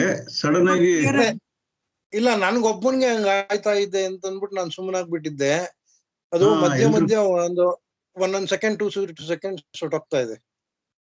ಹೌದು, it is just getting chopped of voice. ಏನ್ ಮಾಡೋದು ಈಕೆ? ಅಲ್ಲ, ಈಗ ಕರೆಕ್ಟ್ ಇದೆ, ಈಗ ಏನು ಪ್ರಾಬ್ಲಮ್ ಇಲ್ಲ. ಈಗೇನು ಪ್ರಾಬ್ಲಮ್ ಇಲ್ಲ. ಅದು ಬರ್ತಾ ಬರ್ತಾ ಬರ್ತಾ ಟೇಪರ್ ಆಫ್ ಆಗ್ಬಿಡುತ್ತೆ. ಓ, ಕರೆಕ್ಟ್ ಟೈಮ್ ಅಲ್ಲಿ it will just go. Perfect. ನಂದು ಅದೇ ಅಬ್ಸರ್ವೇಷನ್. ಇವತ್ತು ಯಾರು ಯೂಸ್ ಮಾಡ್ತಾ ಇಲ್ಲ ಅಂತ. ಇವತ್ತು ಯಾರು ನನ್ನ ಇಂಟರ್ನೆಟ್, ನಾನು ಒಬ್ಬನೇ ಯೂಸ್ ಮಾಡ್ತಾ ಇರೋದು ಇಂಟರ್ನೆಟ್. ಅದು ಏನ್ ಮಾಡೋದು ಇದಕ್ಕೆ? ಇಲ್ಲ, ಈಗ ಬರ್ತಾ ಇದೆ ಅಮರ್ನಾಥ್. ಈಗ ಏನು ಬರುತ್ತೆ. ಓಕೆ, ಸರಿ, ಮುಂದುವರಿಯೋಣ. ಏನಾಗುತ್ತೆ ನೋಡೋಣ. Right, thank you. ತಾದೃಕ್ ತವ ತುಲ್ಯಃ ನಃ ಅಸ್ಮಭ್ಯಂ ಭೂಯಾತ್ ಭವತಾ ಕಷ್ಟ. ಅಂದ್ರೆ ನಿನ್ನಗೆ ಸಮಾನನಾದ ಒಬ್ಬ ಪುತ್ರನಾಗಲಿ ಶಿಷ್ಯನಾಗಲಿ ಕೇಳುವವನಾಗಲಿ ಯಾರು ಇಲ್ಲ ಅಂತ ಹೇಳ್ತಾ ಇದ್ದಾನೆ. ಕೀದೃಕ್ ಅಂತಂದ್ರೆ ಯಾವ ತರ ಅಂತಂದ್ರೆ ಯಾದೃಕ್ ನೀನ್ ಹೇಗಿದೀಯೋ ಹಾಗೆ ಅಂತ ಹೇಳಿ. ಹೇ ನಚಿಕೇತಃ ಭ್ರಷ್ಟ. ಎಲೆ ನಚಿಕೇತನೇ, ನೀನ್ ಕೇಳ್ತಾ ಇದೀಯಲ್ಲಪ್ಪ, ಪ್ರಶ್ನೆಗಾರನಾಗಿದೆಯಲ್ಲಪ್ಪ, ನಿನ್ನಂತೆ ಇನ್ನೊಬ್ಬ ಇಲ್ಲ ಅಂತ ಹೇಳ್ತಾ ಇದ್ದಾನೆ. ಅಂದ್ರೆ ಗುರುವಿಗೆ ತಕ್ಕ ಶಿಷ್ಯನಾಗಿದ್ದೀಯಾ, ಶಿಷ್ಯನಿಗೆ ತಕ್ಕ ಗುರು ಇಬ್ರು ಸಿಕ್ಕಿದ್ದಾರೆ ಅಂತ ಅರ್ಥ. ಮತ್ತೆ ಇನ್ನು ಸಂತೋಷಗೊಂಡು ಪ್ಯಾರಾಗ್ರಾಫ್ 61 ಹೇಳ್ದ ಯಮಧರ್ಮರಾಯ ಅಂತ ಹೇಳ್ತಾ ನಿತ್ಯಂ ಹ್ಯಧ್ರುವೈಃ ಪ್ರಾಪ್ಯತೆ ಹಿ ಧ್ರುವಂ ತತ್ ತಥೋ ಮಯಾ ನಾಚಿಕೇತೋಗ್ನಿಃ ಅನಿತ್ಯೈರ್ದ್ರವ್ಯೈಃ ಪ್ರಾಪ್ತವಾನಸ್ಮಿ ನಿತ್ಯಂ ಅಂತ ಹೇಳಿ. ಜ್ಞಾನಾಂ ಯಹಗುಂ ಸೇವದಿರಿತ್ಯ ನಿತ್ಯಂ ನ ಹ್ಯಧ್ರುವೈಃ ಪ್ರಾಪ್ಯತೆ ಹಿ ಧ್ರುವಂ ತತ್ ನಾಚಿಕೇತಶ್ಚಿತೋಗ್ನಿಃ ಅನಿತ್ಯೈಃ ದ್ರವ್ಯೈಃ ಪ್ರಾಪ್ತವಾನಸ್ಮಿ ನಿತ್ಯಂ ಅಂತಂದ್ರೆ ಏನರ್ಥ ಈ ಶ್ಲೋಕಕ್ಕೆ, ಈ ಮಂತ್ರಕ್ಕೆ ಅಂತಂದ್ರೆ, ಈ ನಿಧಿಯು ಅನಿತ್ಯವೆಂದು ನಾನು ಬಲ್ಲೆ. ಯಾವ ನಿಧಿ ಅಂತ ನೋಡೋಣ ಮುಂದಕ್ಕೆ. ಏಕೆಂದರೆ ಅನಿತ್ಯ ವಸ್ತುಗಳಿಂದ ನಿತ್ಯ ವಸ್ತುವನ್ನು ಪಡೆಯೋದಿಕ್ಕೆ ಸಾಧ್ಯವಿಲ್ಲ. ಇವಾಗ ಸರಿಗಿದ್ಯಾ ಸೌಂಡು? ತಥೋ ಮಯ ನಾಚಿಕೇತಶ್ಚಿತೋಗ್ನಿ. ಆದ್ರಿಂದ ನಾಚಿಕೇತಾಗ್ನಿಯನ್ನ ಸ್ಥಾಪಿಸಿ ಆರಾಧಿಸಿದೆ. ಅನಿತ್ಯವಾದ ವಸ್ತುಗಳಿಂದ ನಿತ್ಯವಾದದ್ದನ್ನು ಪಡೆದಿದ್ದೇನೆ. ಇದು ಈ ಶ್ಲೋಕದಲ್ಲಿ ಸ್ವಲ್ಪ ಗೊಂದಲ ಉಂಟಾಗುತ್ತೆ. 2ನೇ ಸಾಲಿನಲ್ಲಿ ಅನಿತ್ಯ ವಸ್ತುವಿನಿಂದ ನಿತ್ಯವಾದ ವಸ್ತುವನ್ನು ಪಡೆಯೋದಕ್ಕಾಗಲ್ಲ ಅಂತ ಹೇಳುತ್ತೆ. 4ನೇ ಸಾಲಿನಲ್ಲಿ ಅನಿತ್ಯ ವಸ್ತುವಿನಿಂದ ನಿತ್ಯವಾದ ವಸ್ತುವನ್ನ ಪಡೆದಿದ್ದೇನೆ ಅಂತ ಹೇಳುತ್ತಲ್ಲಪ್ಪ. ಇದೇನಿದು ಒಂದಕ್ಕೊಂದಕ್ಕೆ ವಿರುದ್ಧವಾಗಿದೆಯಲ್ಲ ಅಂತ ಒಂದು ಪ್ರಶ್ನೆ ಬರುತ್ತೆ. ಅದನ್ನ ನೋಡೋಣ, ನಾವ್ ಏನ್ ಶಂಕರಾಚಾರ್ಯರು ಅಂತ ನೋಡೋಣ. ಪ್ಯಾರಾಗ್ರಾಫ್ 62. ಜಾನಾಮಿ ಅಹಂ ಶೇವಧಿಃ ನಿಧಿಃ ಕರ್ಮಫಲ ಲಕ್ಷಣ ನಿಧಿ ನಾನ್ ತಿಳ್ಕೊಂಡಿದ್ದೇನಪ್ಪ. ನಿಧಿ ಅಂದ್ರೆ ಶೇವಧಿ ಅಂತಂದ್ರೆ ನಿಧಿ. ಇವಾಗ ನಮ್ಮ ಮಗು ನನ್ನ ಮಗಳು ಸಂಸ್ಕೃತವನ್ನ ಓದಿದಾಗ PUC ನಲ್ಲಿ ಅವಳ ಟೆಕ್ಸ್ಟ್ ಬುಕ್ಕಿನ ಹೆಸರು ಶೇವಧಿ ಅಂತಿತ್ತು. ಸಂಸ್ಕೃತ ಭಾಷಾ ಟೆಕ್ಸ್ಟ್ ಬುಕ್ಕಿನ ಹೆಸರು ಶೇವಧಿ ಅಂತ. ಶೇವಧಿ ಅಂತಂದ್ರೆ ನಿಧಿ ಅಂತ ಹೇಳ್ತಾ ಇದ್ದಾರೆ ಶಂಕರಾಚಾರ್ಯರು. ಶೇವಧಿ ನಿಧಿ ಕರ್ಮಫಲ ಲಕ್ಷಣ ಅಂದ್ರೆ ಕರ್ಮಫಲ ಲಕ್ಷಣ, ಕರ್ಮಫಲದಿಂದ ಸಿಗುವಂತಹದ್ದು ಸಿಗುವಂತಹ ನಿಧಿ ಅಂತ ಹೇಳ್ತಾ ಇದ್ದಾರೆ. ಏನದು ಅಂತಂದ್ರೆ ನಿಧಿರೋ ಪ್ರಾಚ್ಯತ ಇತಿ. ಕರ್ಮಫಲದಿಂದ ಸಿಗುವಂತಹದ್ದು ಕೇವಲ ಅನಿತ್ಯವಾದ ನಿಧಿಗಳು ಅಂತ ಹೇಳಿ. ಕರ್ಮಫಲ ಅದಕ್ಕೆ ಒಂದು ಟೆಂಪರರಿ ಒಂದು ಎಂಡ್ ಇರುತ್ತೆ. ಅದಕ್ಕೆ ಕರ್ಮಫಲಕ್ಕೂ ಕೂಡ ಒಂದು ಮುಕ್ತಾಯ ಇರುತ್ತೆ. ಒಂದು ಪಾಪವಾಗಲಿ ಒಂದು ಪುಣ್ಯವಾಗಲಿ, ಪುಣ್ಯಕ್ಕೆ ಒಂದು ಉನ್ನತ ಲೋಕ ಪ್ರಾಪ್ತಿ ಆಯ್ತು ಅಂತಂದ್ರೆ ಆ ಪುಣ್ಯ ಯಾವಾಗ ಕಮ್ಮಿ ಆಗತ್ತೋ ಅವಾಗ ಆ ಉನ್ನತ ಲೋಕ ಅಂದ್ರೆ ಹೈಯರ್ ವರ್ಲ್ಡ್ ಯಾವ್ದಿದೆಯೋ ಅದು ಕೂಡ ನಶಿಸಿ ವಾಪಸ್ಸು ಭೂಲೋಕಕ್ಕೆ ಬರೋ ಹಾಗಾಗತ್ತೆ. ಪಾಪಕ್ಕೂ ಕೂಡ ಪಾಪದ ಫಲವನ್ನ ಅನುಭವಿಸಿದ ಮೇಲೆ ಆ ಪಾಪ ಕ್ಷೀಣಿಸಿ ಮತ್ತೆ ಸಾಮಾನ್ಯ ಗತಿಗೆ ಬರುವಂತದ್ದಾಗತ್ತೆ. ಹಾಗಾಗಿ ಲಕ್ಷಣ ಅನ್ನೋದು ಅನಿತ್ಯವಾದದ್ದು. ಅಸೌ ಅನಿತ್ಯ ಇತಿ ಜಾನಾಮಿ ಅಂತ ಹೇಳ್ತಾ ಇದ್ದಾನೆ ಧರ್ಮರಾಯ. ಈ ಕರ್ಮಫಲದಿಂದ ಸಿಗುವಂತದ್ದು, ಕರ್ಮಫಲ ಅನ್ನೋದು ಅನಿತ್ಯವಾಗಿರುವಂತದ್ದಪ್ಪ ಅಂತ ಹೇಳ್ತಾ ಇದ್ದಾನೆ. ನಹಿ ಯಸ್ಮಾತ್ ಅನಿತ್ಯೈಃ ಅಧ್ರುವೈಃ ನಿತ್ಯಂ ತತ್ ಪ್ರಾಪ್ಯತೆ ಪರಮಾತ್ಮಾಖ್ಯಃ ಶೇವಧೀಃ. ಅನಿತ್ಯವಾದ ಅಧ್ರುವ ಅಂತಂದ್ರೆ ಅನ್ಸ್ಟೇಬಲ್ ಅಂತ ಹೇಳಿ ಅರ್ಥ. ಧ್ರುವ ಅಂತಂದ್ರೆ ಸ್ಟೇಬಲ್ ಆಗಿರೋದು, ಅಧ್ರುವ ಅಂದ್ರೆ ಅನ್ಸ್ಟೇಬಲ್ ಆಗಿರುವಂತದ್ದು ಯಾವ್ದಿದ್ಯೋ ಅದರಿಂದ ಧ್ರುವವಾದದ್ದು ಅಂದ್ರೆ ಸ್ಟೇಬಲ್ ಆಗಿರುವಂತದ್ದು, ಪರ್ಮನೆಂಟ್ ಆಗಿರುವಂತದ್ದು ಪರಮಾತ್ಮಾಖ್ಯ ಶೇವಧಿ ನ ಪ್ರಾಪ್ಯತೆ. ಪರಮಾತ್ಮ ರೀತಿಯಂತ ನಿಧಿ ಯಾವ್ದಿದ್ಯೋ, ಪರಮಾತ್ಮನಿಗೆ ಸಮಾನನಾದ ನಿಧಿ ಯಾವ್ದಿದ್ಯೋ ಅದು ಸಿಗೋದಿಲ್ಲ ಅಂತ ಹೇಳ್ತಾ ಇದ್ದಾರೆ. ಯಸ್ತು ಅನಿತ್ಯ ಸುಖಾತ್ಮಕ ಶೇವಧಿ ಸ ಏವ ಅನಿತ್ಯೈಃ ದ್ರವ್ಯೈಃ ಪ್ರಾಪ್ಯತೆ. ಅನಿತ್ಯವಾದ ಸುಖವನ್ನು ಕೊಡುವಂತಹ ನಿಧಿ ಯಾವ್ದಿದ್ಯೋ ಅದು ಅನಿತ್ಯ ದ್ರವ್ಯಗಳಿಂದ ಸಿಗುತ್ತೆ. ಯತಃ ತತಃ ತಸ್ಮಾತ್ ಮಯಾ ಜಾನತಾಪಿ ನಿತ್ಯಂ ಅನಿತ್ಯ ಸಾಧನೈಃ ನ ಪ್ರಾಪ್ಯತ ಇತಿ ನಾಚಿಕೇತಃ ಇತಃ ಅಗ್ನಿಃ. ಹಿ ಯತಃ ತಸ್ಮಾತ್ ಮಯಾ ಜಾನತಾಪಿ ಅಂದ್ರೆ ಆದ್ದರಿಂದ ಅಂದ್ರೆ ಆ ಕಾರಣದಿಂದ ನಿತ್ಯವಾದದ್ದು ಅನಿತ್ಯವಾದ ಸಾಧನದಿಂದ ಪಡೆಯೋದಕ್ಕಾಗೊಲ್ಲವಾದ್ದರಿಂದ ನೀನು ತಿಳಿದುಕೋ. ತಿಳಿದು ನನ್ನಿಂದ ನಿನಗೆ ಸ್ಥಿತವಾಯಿತು, ನಾಚಿಕೇತಾಗ್ನಿ ಅನ್ನೋದು ಹೇಳಲ್ಪಟ್ಟಿತು. ಅನಿತ್ಯ ದ್ರವ್ಯೈ ಅಶ್ವಾಗ್ನಿ ಸುಖ ಸಾಧನ ಭೂತಾಗ್ನಿ ಭೂತೋ ಅಗ್ನಿ ನಿವರ್ತಿತಃ ಇತ್ಯರ್ಥಃ. ಅಂದ್ರೆ ಅನಿತ್ಯವಾದ ಪಶು ಸಂಪತ್ತು ಮತ್ತೆ ಧನ ಸಂಪತ್ತು ಇದೆಲ್ಲ ಇದೆಯಲ್ಲ, ಆದ ದ್ರವ್ಯಗಳಿಂದ ಧನ ಸಂಪತ್ತು, ಪಶು ಸಂಪತ್ತು, ಸಂತಾನ ಪ್ರಾಪ್ತಿ ಇದೆಲ್ಲ ಅನಿತ್ಯವಾದವುಗಳು. ಸಾಧನವಾದ ಅಗ್ನಿಯ ಅನುಷ್ಠಾನ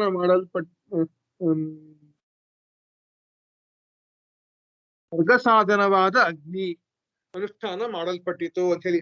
ಅಂದ್ರೆ ಸ್ವರ್ಗವು ಕೂಡ ಟೆಂಪರರಿ ಅಂತ ಹೇಳ್ತಾ ಇದ್ದಾರೆ. ಹ್ಯಾಂಡ್ ರೈಸ್ ಆಗೇ ಇದೆ, ಮಾಡ್ಬೇಕಾ?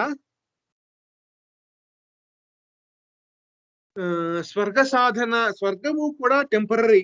ಇವಾಗ ಭಗವದ್ಗೀತೆನಲ್ಲಿ ಒಂದು ಶ್ಲೋಕ ಬರುತ್ತೆ 2ನೇ ಅಧ್ಯಾಯದಲ್ಲಿ, ಯಾಮಿಮಾಂ ಪುಷ್ಪಿತಾಂ ವಾಚಂ ಪ್ರವದಂತ್ಯ ವಿಪಶ್ಚಿತಃ ವೇದವಾದರತಾಃ ಪಾರ್ಥ ನಾನಿದಸ್ಥಿತಿ ವಾದಿನಃ ಕಾಮಾತ್ಮನ ಸ್ವರ್ಗಪರಾ ಜನ್ಮ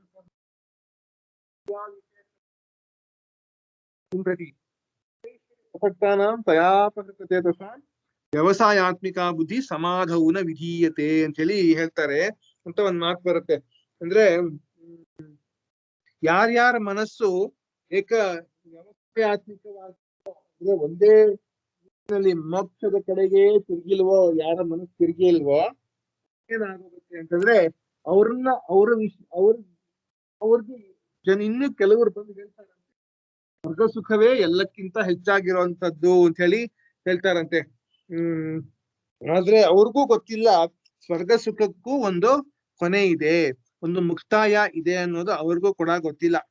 ಸ್ವರ್ಗ ಸುಖವು ಪಶು ಸಂಪತ್ತು, ದ್ರವ್ಯ ಸಂಪತ್ತು ಈ ರೀತಿ ಇರುವಂತ ಹೇಗೆ ಅನಿತ್ಯವಾಗಿರುವುದೋ ಅದೇ ರೀತಿ ಸ್ವರ್ಗ ಸುಖವೂ ಕೂಡ ಅನಿತ್ಯವಾಗಿರುವಂತದ್ದು. ಅದನ್ನ ಪಡೆಯೋದಿಕ್ಕೆ ನಚಿಕೇತಾಗ್ನಿ ಭೂತೋಗ್ನಿ ಕಾನನ ಭೂತ ಅಗ್ನಿ ನಿವರ್ತಿತ, ಅದನ್ನ ಮಾಡಲ್ಪಟ್ಟಿತ್ತು ಅಂತ ಹೇಳ್ತಾ ಇದಾರೆ. ತೇನ ಅಹಂ ಅಧಿಕಾರಾಪನ್ನು ನಿತ್ಯಂ ಯಾಮ್ಯಂ ಸ್ಥಾನಂ ಸ್ವರ್ಗಾಖ್ಯಂ ನಿತ್ಯಂ ಅಪೇಕ್ಷಿಕಂ ಪ್ರಾಪ್ತವಾನಸ್ಮಿ. ಅಂದ್ರೆ ಅದರಿಂದ ನಾನು ಅಂದ್ರೆ ಯಮಧರ್ಮರಾಯ ಈ ಅಧಿಕಾರವನ್ನ ಪಡೆದು ಯಾಮ್ಯ ಸ್ಥಾನವನ್ನು ಅಪೇಕ್ಷಿಕ ನಿತ್ಯ ಅಂತಂದ್ರೆ ಸ್ವರ್ಗವು ಅಪೇಕ್ಷಿಕ ನಿತ್ಯ ಅಂತಂದ್ರೆ ಸ್ವರ್ಗ ಈ ಭೂಲೋಕದಲ್ಲಿ ಇರೋದಕ್ಕಿಂತ ಸ್ವಲ್ಪ ಮೋರ್ ಪರ್ಮನೆಂಟ್ ದೆನ್ ದಟ್, ಅದಕ್ಕಿಂತ ಹೆಚ್ಚು ಕಾಲಾವಕಾಶವನ್ನ ಹೊಂದಿರುವಂತಹದ್ದಾದ್ರಿಂದ ಅದಕ್ಕೆ ಅಪೇಕ್ಷಿಕ ಅಂತ ಕರೀತಾರೆ.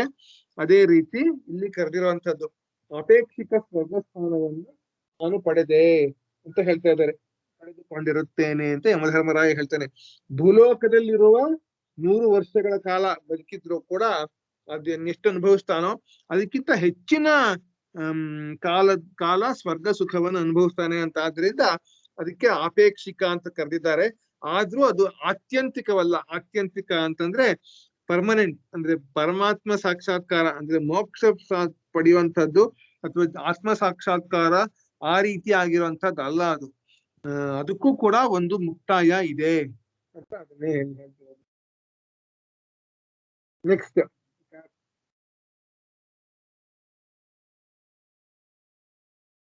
ಕಾಮಸ್ಯಾಪ್ತಿಂ ಜಗತಃ ಪ್ರತಿಷ್ಠಾಂ ಕ್ರತೋರನಂತ್ಯಂ ಅಭಯಸ್ಯ ಪಾರಂ ಸ್ತೋಮ ಮಹದುರುಗಾಯಂ ಪ್ರತಿಷ್ಠಾಂ ದೃಷ್ಟ್ವಾ ಧೃತ್ಯಾ ಧೀರೋ ನಚಿಕೇತೋ ಸಾಕ್ಷೀಹಿ.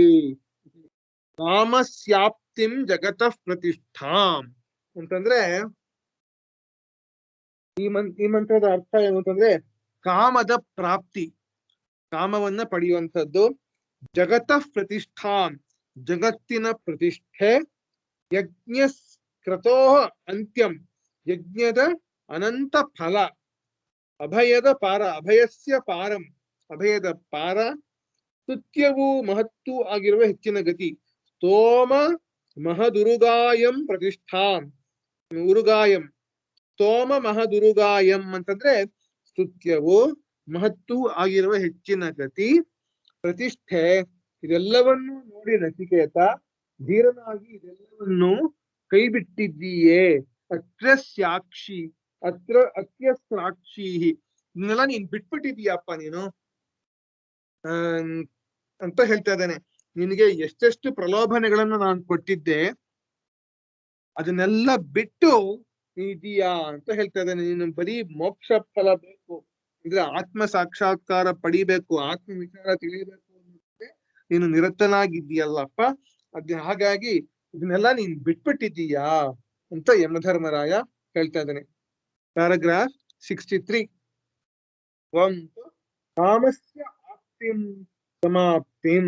ಕಾಮದ ಆಪ್ತಿ ಅಂದ್ರೆ ಪಡೆಯುವಂಥದ್ದು ಅಂದ್ರೆ ಅದರ ಸಮಾಪ್ತಿ ಅಂತ ಹೇಳ್ತಾ ಇದ್ದಾರೆ.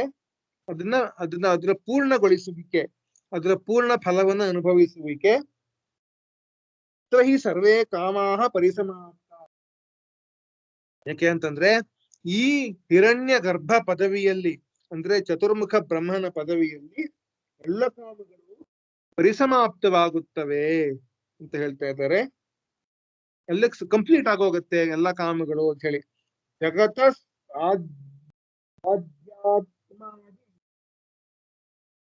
ದೈವಾದೇಹ ಪ್ರತಿಷ್ಠಾಂ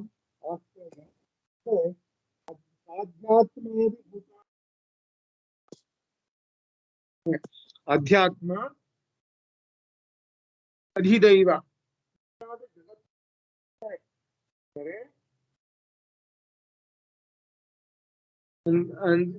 ಇದ್ರ ಬಗ್ಗೆ ಹೇಳ್ಬೇಕ ನಾನು ಆಧ್ಯಾತ್ಮ ಆದಿಭೂತ ಆದಿದೈವ ಬಗ್ಗೆ ನಾನು ಹೇಳಿದ್ನ ನಾನು ಯಾವಾಗ್ಲಾದ್ರು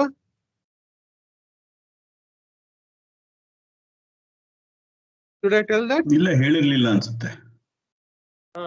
ನಮ್ಗೆ ಆ ನಮ್ಮ ಪ್ರಾಪಂಚಿಕ ತಾಪತ್ರಯಗಳು ಅಂತ ನಾವು ಕರಿತೀವಲ್ಲ ಅದನ್ನ ಶಾಸ್ತ್ರಕಾರರು 3 ಭಾಗವನ್ನಾಗಿ ಮಾಡಿದ್ದಾರೆ.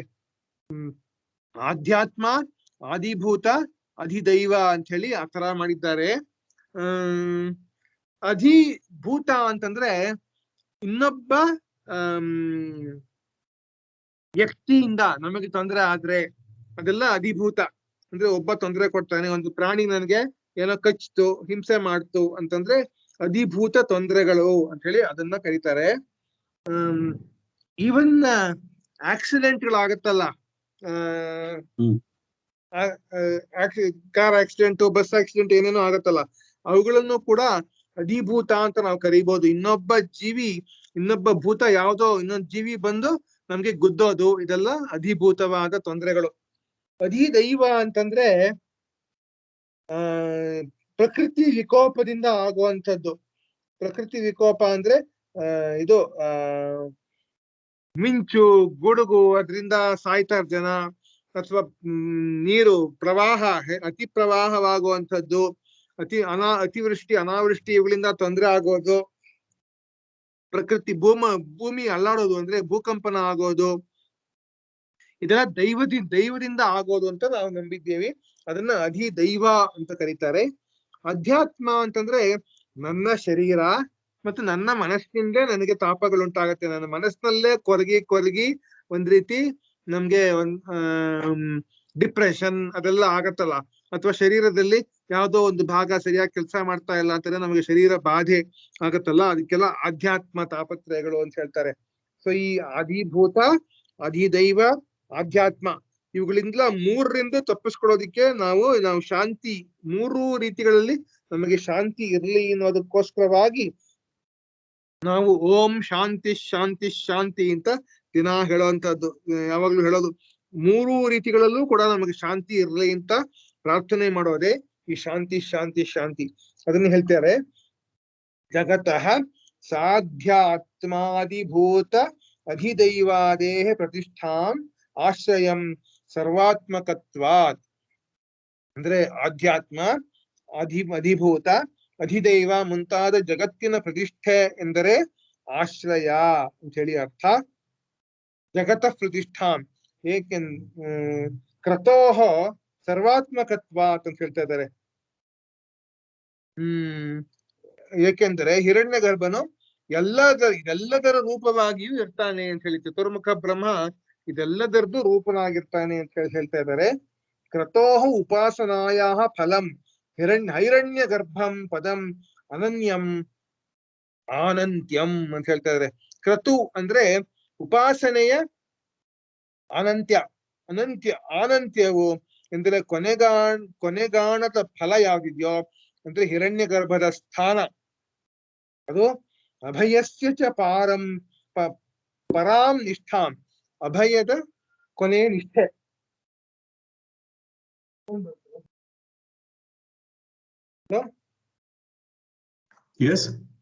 ನಿಮಿಷ ಒಂದ್ ಫೋನ್ ಬಂತು. Hello okay go ahead. Hello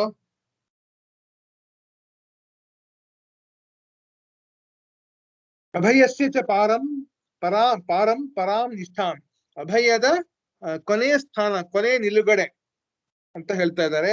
ಅಭಯ ಅಂದ್ರೆ ಭಯನೇ ಇಲ್ಲದೆ ಇರುವಂತ ಕಡೆ ಆತರ ಆಲ್ಮೋಸ್ಟ್. ಸ್ತೋಮಂ ಸ್ತುತ್ಯಂ ಅಂತ ಹೇಳಿ, ಅಂದ್ರೆ ಸ್ತೋಮ ಅಂತಂದ್ರೆ ಹೊಗಳತಕ್ಕದ್ದು ಅಂತ ಹೇಳಿ ಅರ್ಥ. ಮಹತ್ ಅಣಿಮಾತ್ ಐಶ್ವರ್ಯಾದಿ ಅನೇಕ ಗುಣ ಸಹಿತಂ ಅಂತ ಹೇಳಿ. ಮಹತ್ ಅಂತಂದ್ರೆ ಆಗಿರುವ ಸ್ತೋಮ, ಮತ್ತು ಅಣಿಮಾದಿ ಐಶ್ವರ್ಯ, ಅಣಿಮಾ ಮಹಿಮಾ ಗರಿಮಾ ಲಘಿಮಾ ಅಂತ ಇದೆಯಲ್ಲ, ಅಷ್ಟ ಸಿದ್ಧಿಗಳು ಅಂತ ಕರಿತೀವಲ್ಲ, 7-8 ಮಿರಾಕ್ಯುಲಸ್ ಪವರ್ಸ್ ಅಂತ ಕರಿತೀವಲ್ಲ, ಅದನ್ನ ಹೇಳ್ತಾರೆ. ಮಹತ್ ಅಂದ್ರೆ ಅಣಿಮಾದಿ ಐಶ್ವರ್ಯ ಅನೇಕ ಗುಣ ಸಹಿತಂ ಅಂದ್ರೆ ಯಮಧರ್ಮರಾಯ ನಚಿಕೇತನ್ಗೆ ಈ ಅಣಿಮಾ ಮಹಿಮಾ ಗುಣಗಳನ್ನು ಈ ಸಿದ್ಧಿಗಳನ್ನು ಕೊಟ್ಟಿದ್ದ ಅಂತ ಆಯ್ತು. ಆತರ ಸ್ತೋಮಂ ಚ ತತ್ ಮಹಶ್ಚ ನಿರತಿಶಯಾತ್ ಸ್ತೋಮ ಮಹತ್ ಅಂತ ಹೇಳಿ, ಇದು ಸ್ತೋಮ ಎಲ್ಲಕ್ಕೂ ಮಿಗಿಲಾದ್ರಿಂದ ಎಲ್ಲದಕ್ಕಿಂತಲೂ ಜಾಸ್ತಿ ಆಗಿರೋದ್ರಿಂದ ಸ್ತೋಮ ಮಹತ್ತೋ ಅಂತ ಹೇಳ್ತಾ ಇದ್ದಾರೆ. ಉಗಾಯಂ ಗತಿ ಅಂತಂದ್ರೆ ವಿಸ್ತಾರವಾದ ಗತಿ ಯಾವ್ದಿದೆಯೋ ಅದು. ಪ್ರತಿಷ್ಠಾಂ ಆತ್ಮನೋ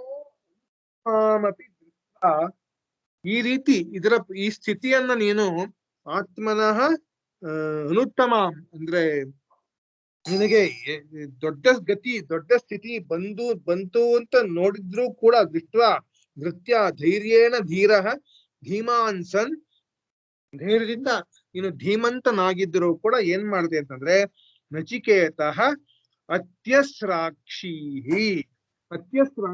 ಅಂದ್ರೆ ಪರಮೇವಾಕಾಂಕ್ಷಾನ್ ಅತಿಸೃಷ್ಟವಾನಸಿ ಸರ್ವಮೇತತ್, ಇದೆಲ್ಲವನ್ನು ನೀನು ಬಿಟ್ಬಿಟ್ಟಿಯಪ್ಪ ನೀನು ಅಂತ ಹೇಳ್ತಾ ಇದ್ದಾನೆ ಯಮಧರ್ಮರಾಯ. ಸಂಸಾರ ಭೋಗ ಜಾತಂ ಅಹೋ ಮತ ಅನಂತಂ ಅನುತ್ತಮಗ, ನೀನು ಅತ್ಯಂತ ಗುಣವಂತನಾಗಿದ್ದೀಯಪ್ಪ ನೀನು. ಸಂಸಾರ ಬೀಜ ಭೋಗ ಜಾತಂ, ಸಂಸಾರ ಭೋಗವನ್ನ ಕೊಡುವಂತಹ ಈ ಗತಿಗಳ ಕರ್ಮದ ಗತಿ ಅಣಿಮ ಐಶ್ವರ್ಯ ಎಲ್ಲವನ್ನೂ ಕೂಡ ನೀನು ಬಿಟ್ಟು ಆತ್ಮ ವಿಚಾರಕ್ಕೆ ಬಂದಿಯಲ್ಲಪ್ಪ ಅಂತ ಹೇಳಿ ಯಮಧರ್ಮರಾಯ ನಚಿಕೇತನನ್ನ ಹೊಗಳ್ತಾ ಇದ್ದಾನೆ ಈ 11ನೇ ಮಂತ್ರದಲ್ಲಿ. ಇಲ್ಲಿಗೆ ಇವತ್ತು ನಿಲ್ಸೋಣವಾ? 12ನೇ ಮಂತ್ರ ಸುಮಾರು 17ನೇ ಮಂತ್ರವರೆಗೂ ಇದರ ಹೊಗಳಿಕೆನೆ ಬರುತ್ತೆ. 18ನೇ ಮಂತ್ರದಿಂದ ಆತ್ಮವಿಚಾರ ಪ್ರಾರಂಭವಾಗತ್ತೆ. 18ನೇ ಮಂತ್ರದಿಂದ ಆತ್ಮವಿಚಾರ ಪ್ರಾರಂಭವಾಗತ್ತೆ. 17ನೇ ಮಂತ್ರದವರೆಗೂ ಈ ಆತ್ಮವಿಚಾರದ ಸ್ತುತಿ, ನಚಿಕೇತನ ಸ್ತುತಿ, ಆತ್ಮವಿಚಾರದ ಸ್ತುತಿ ಬರುತ್ತೆ. ಅದನ್ನ ಅಲ್ಲಿ ನೋಡ್ಬಿಟ್ಟು 18ನೇ ಮಂತ್ರದಿಂದ ನಾವು ಆತ್ಮವಿಚಾರವನ್ನ ಸರಿಯಾಗಿ ನೋಡೋಣ. ಇಲ್ಲಿಗೆ ನಿಲ್ಸೋಣವಾ? ಓಕೆ. ವಸುದೇವ ಸುತಂ ದೇವಂ ಕಂಸಚಾಣೂರ ಮರ್ದನಂ ದೇವಕೀ ಪರಮಾನಂದಂ ಕೃಷ್ಣಂ ವಂದೇ ಜಗದ್ಗುರುಂ. ಸರ್ವಂ ಶ್ರೀಕೃಷ್ಣಾರ್ಪಣಮಸ್ತು. ಲೋಕಾ ಸಮಸ್ತ ಸುಖಿನೋ ಭವಂತು. ಸಮಸ್ತ ಸನ್ಮಂಗಳಾನಿ ಭವಂತು. ಶ್ರೀ ಗುರುಭ್ಯೋ ನಮಃ. ಶ್ರೀ ಗುರುಭ್ಯೋ ನಮಃ. Thank you. Bye. Thank you.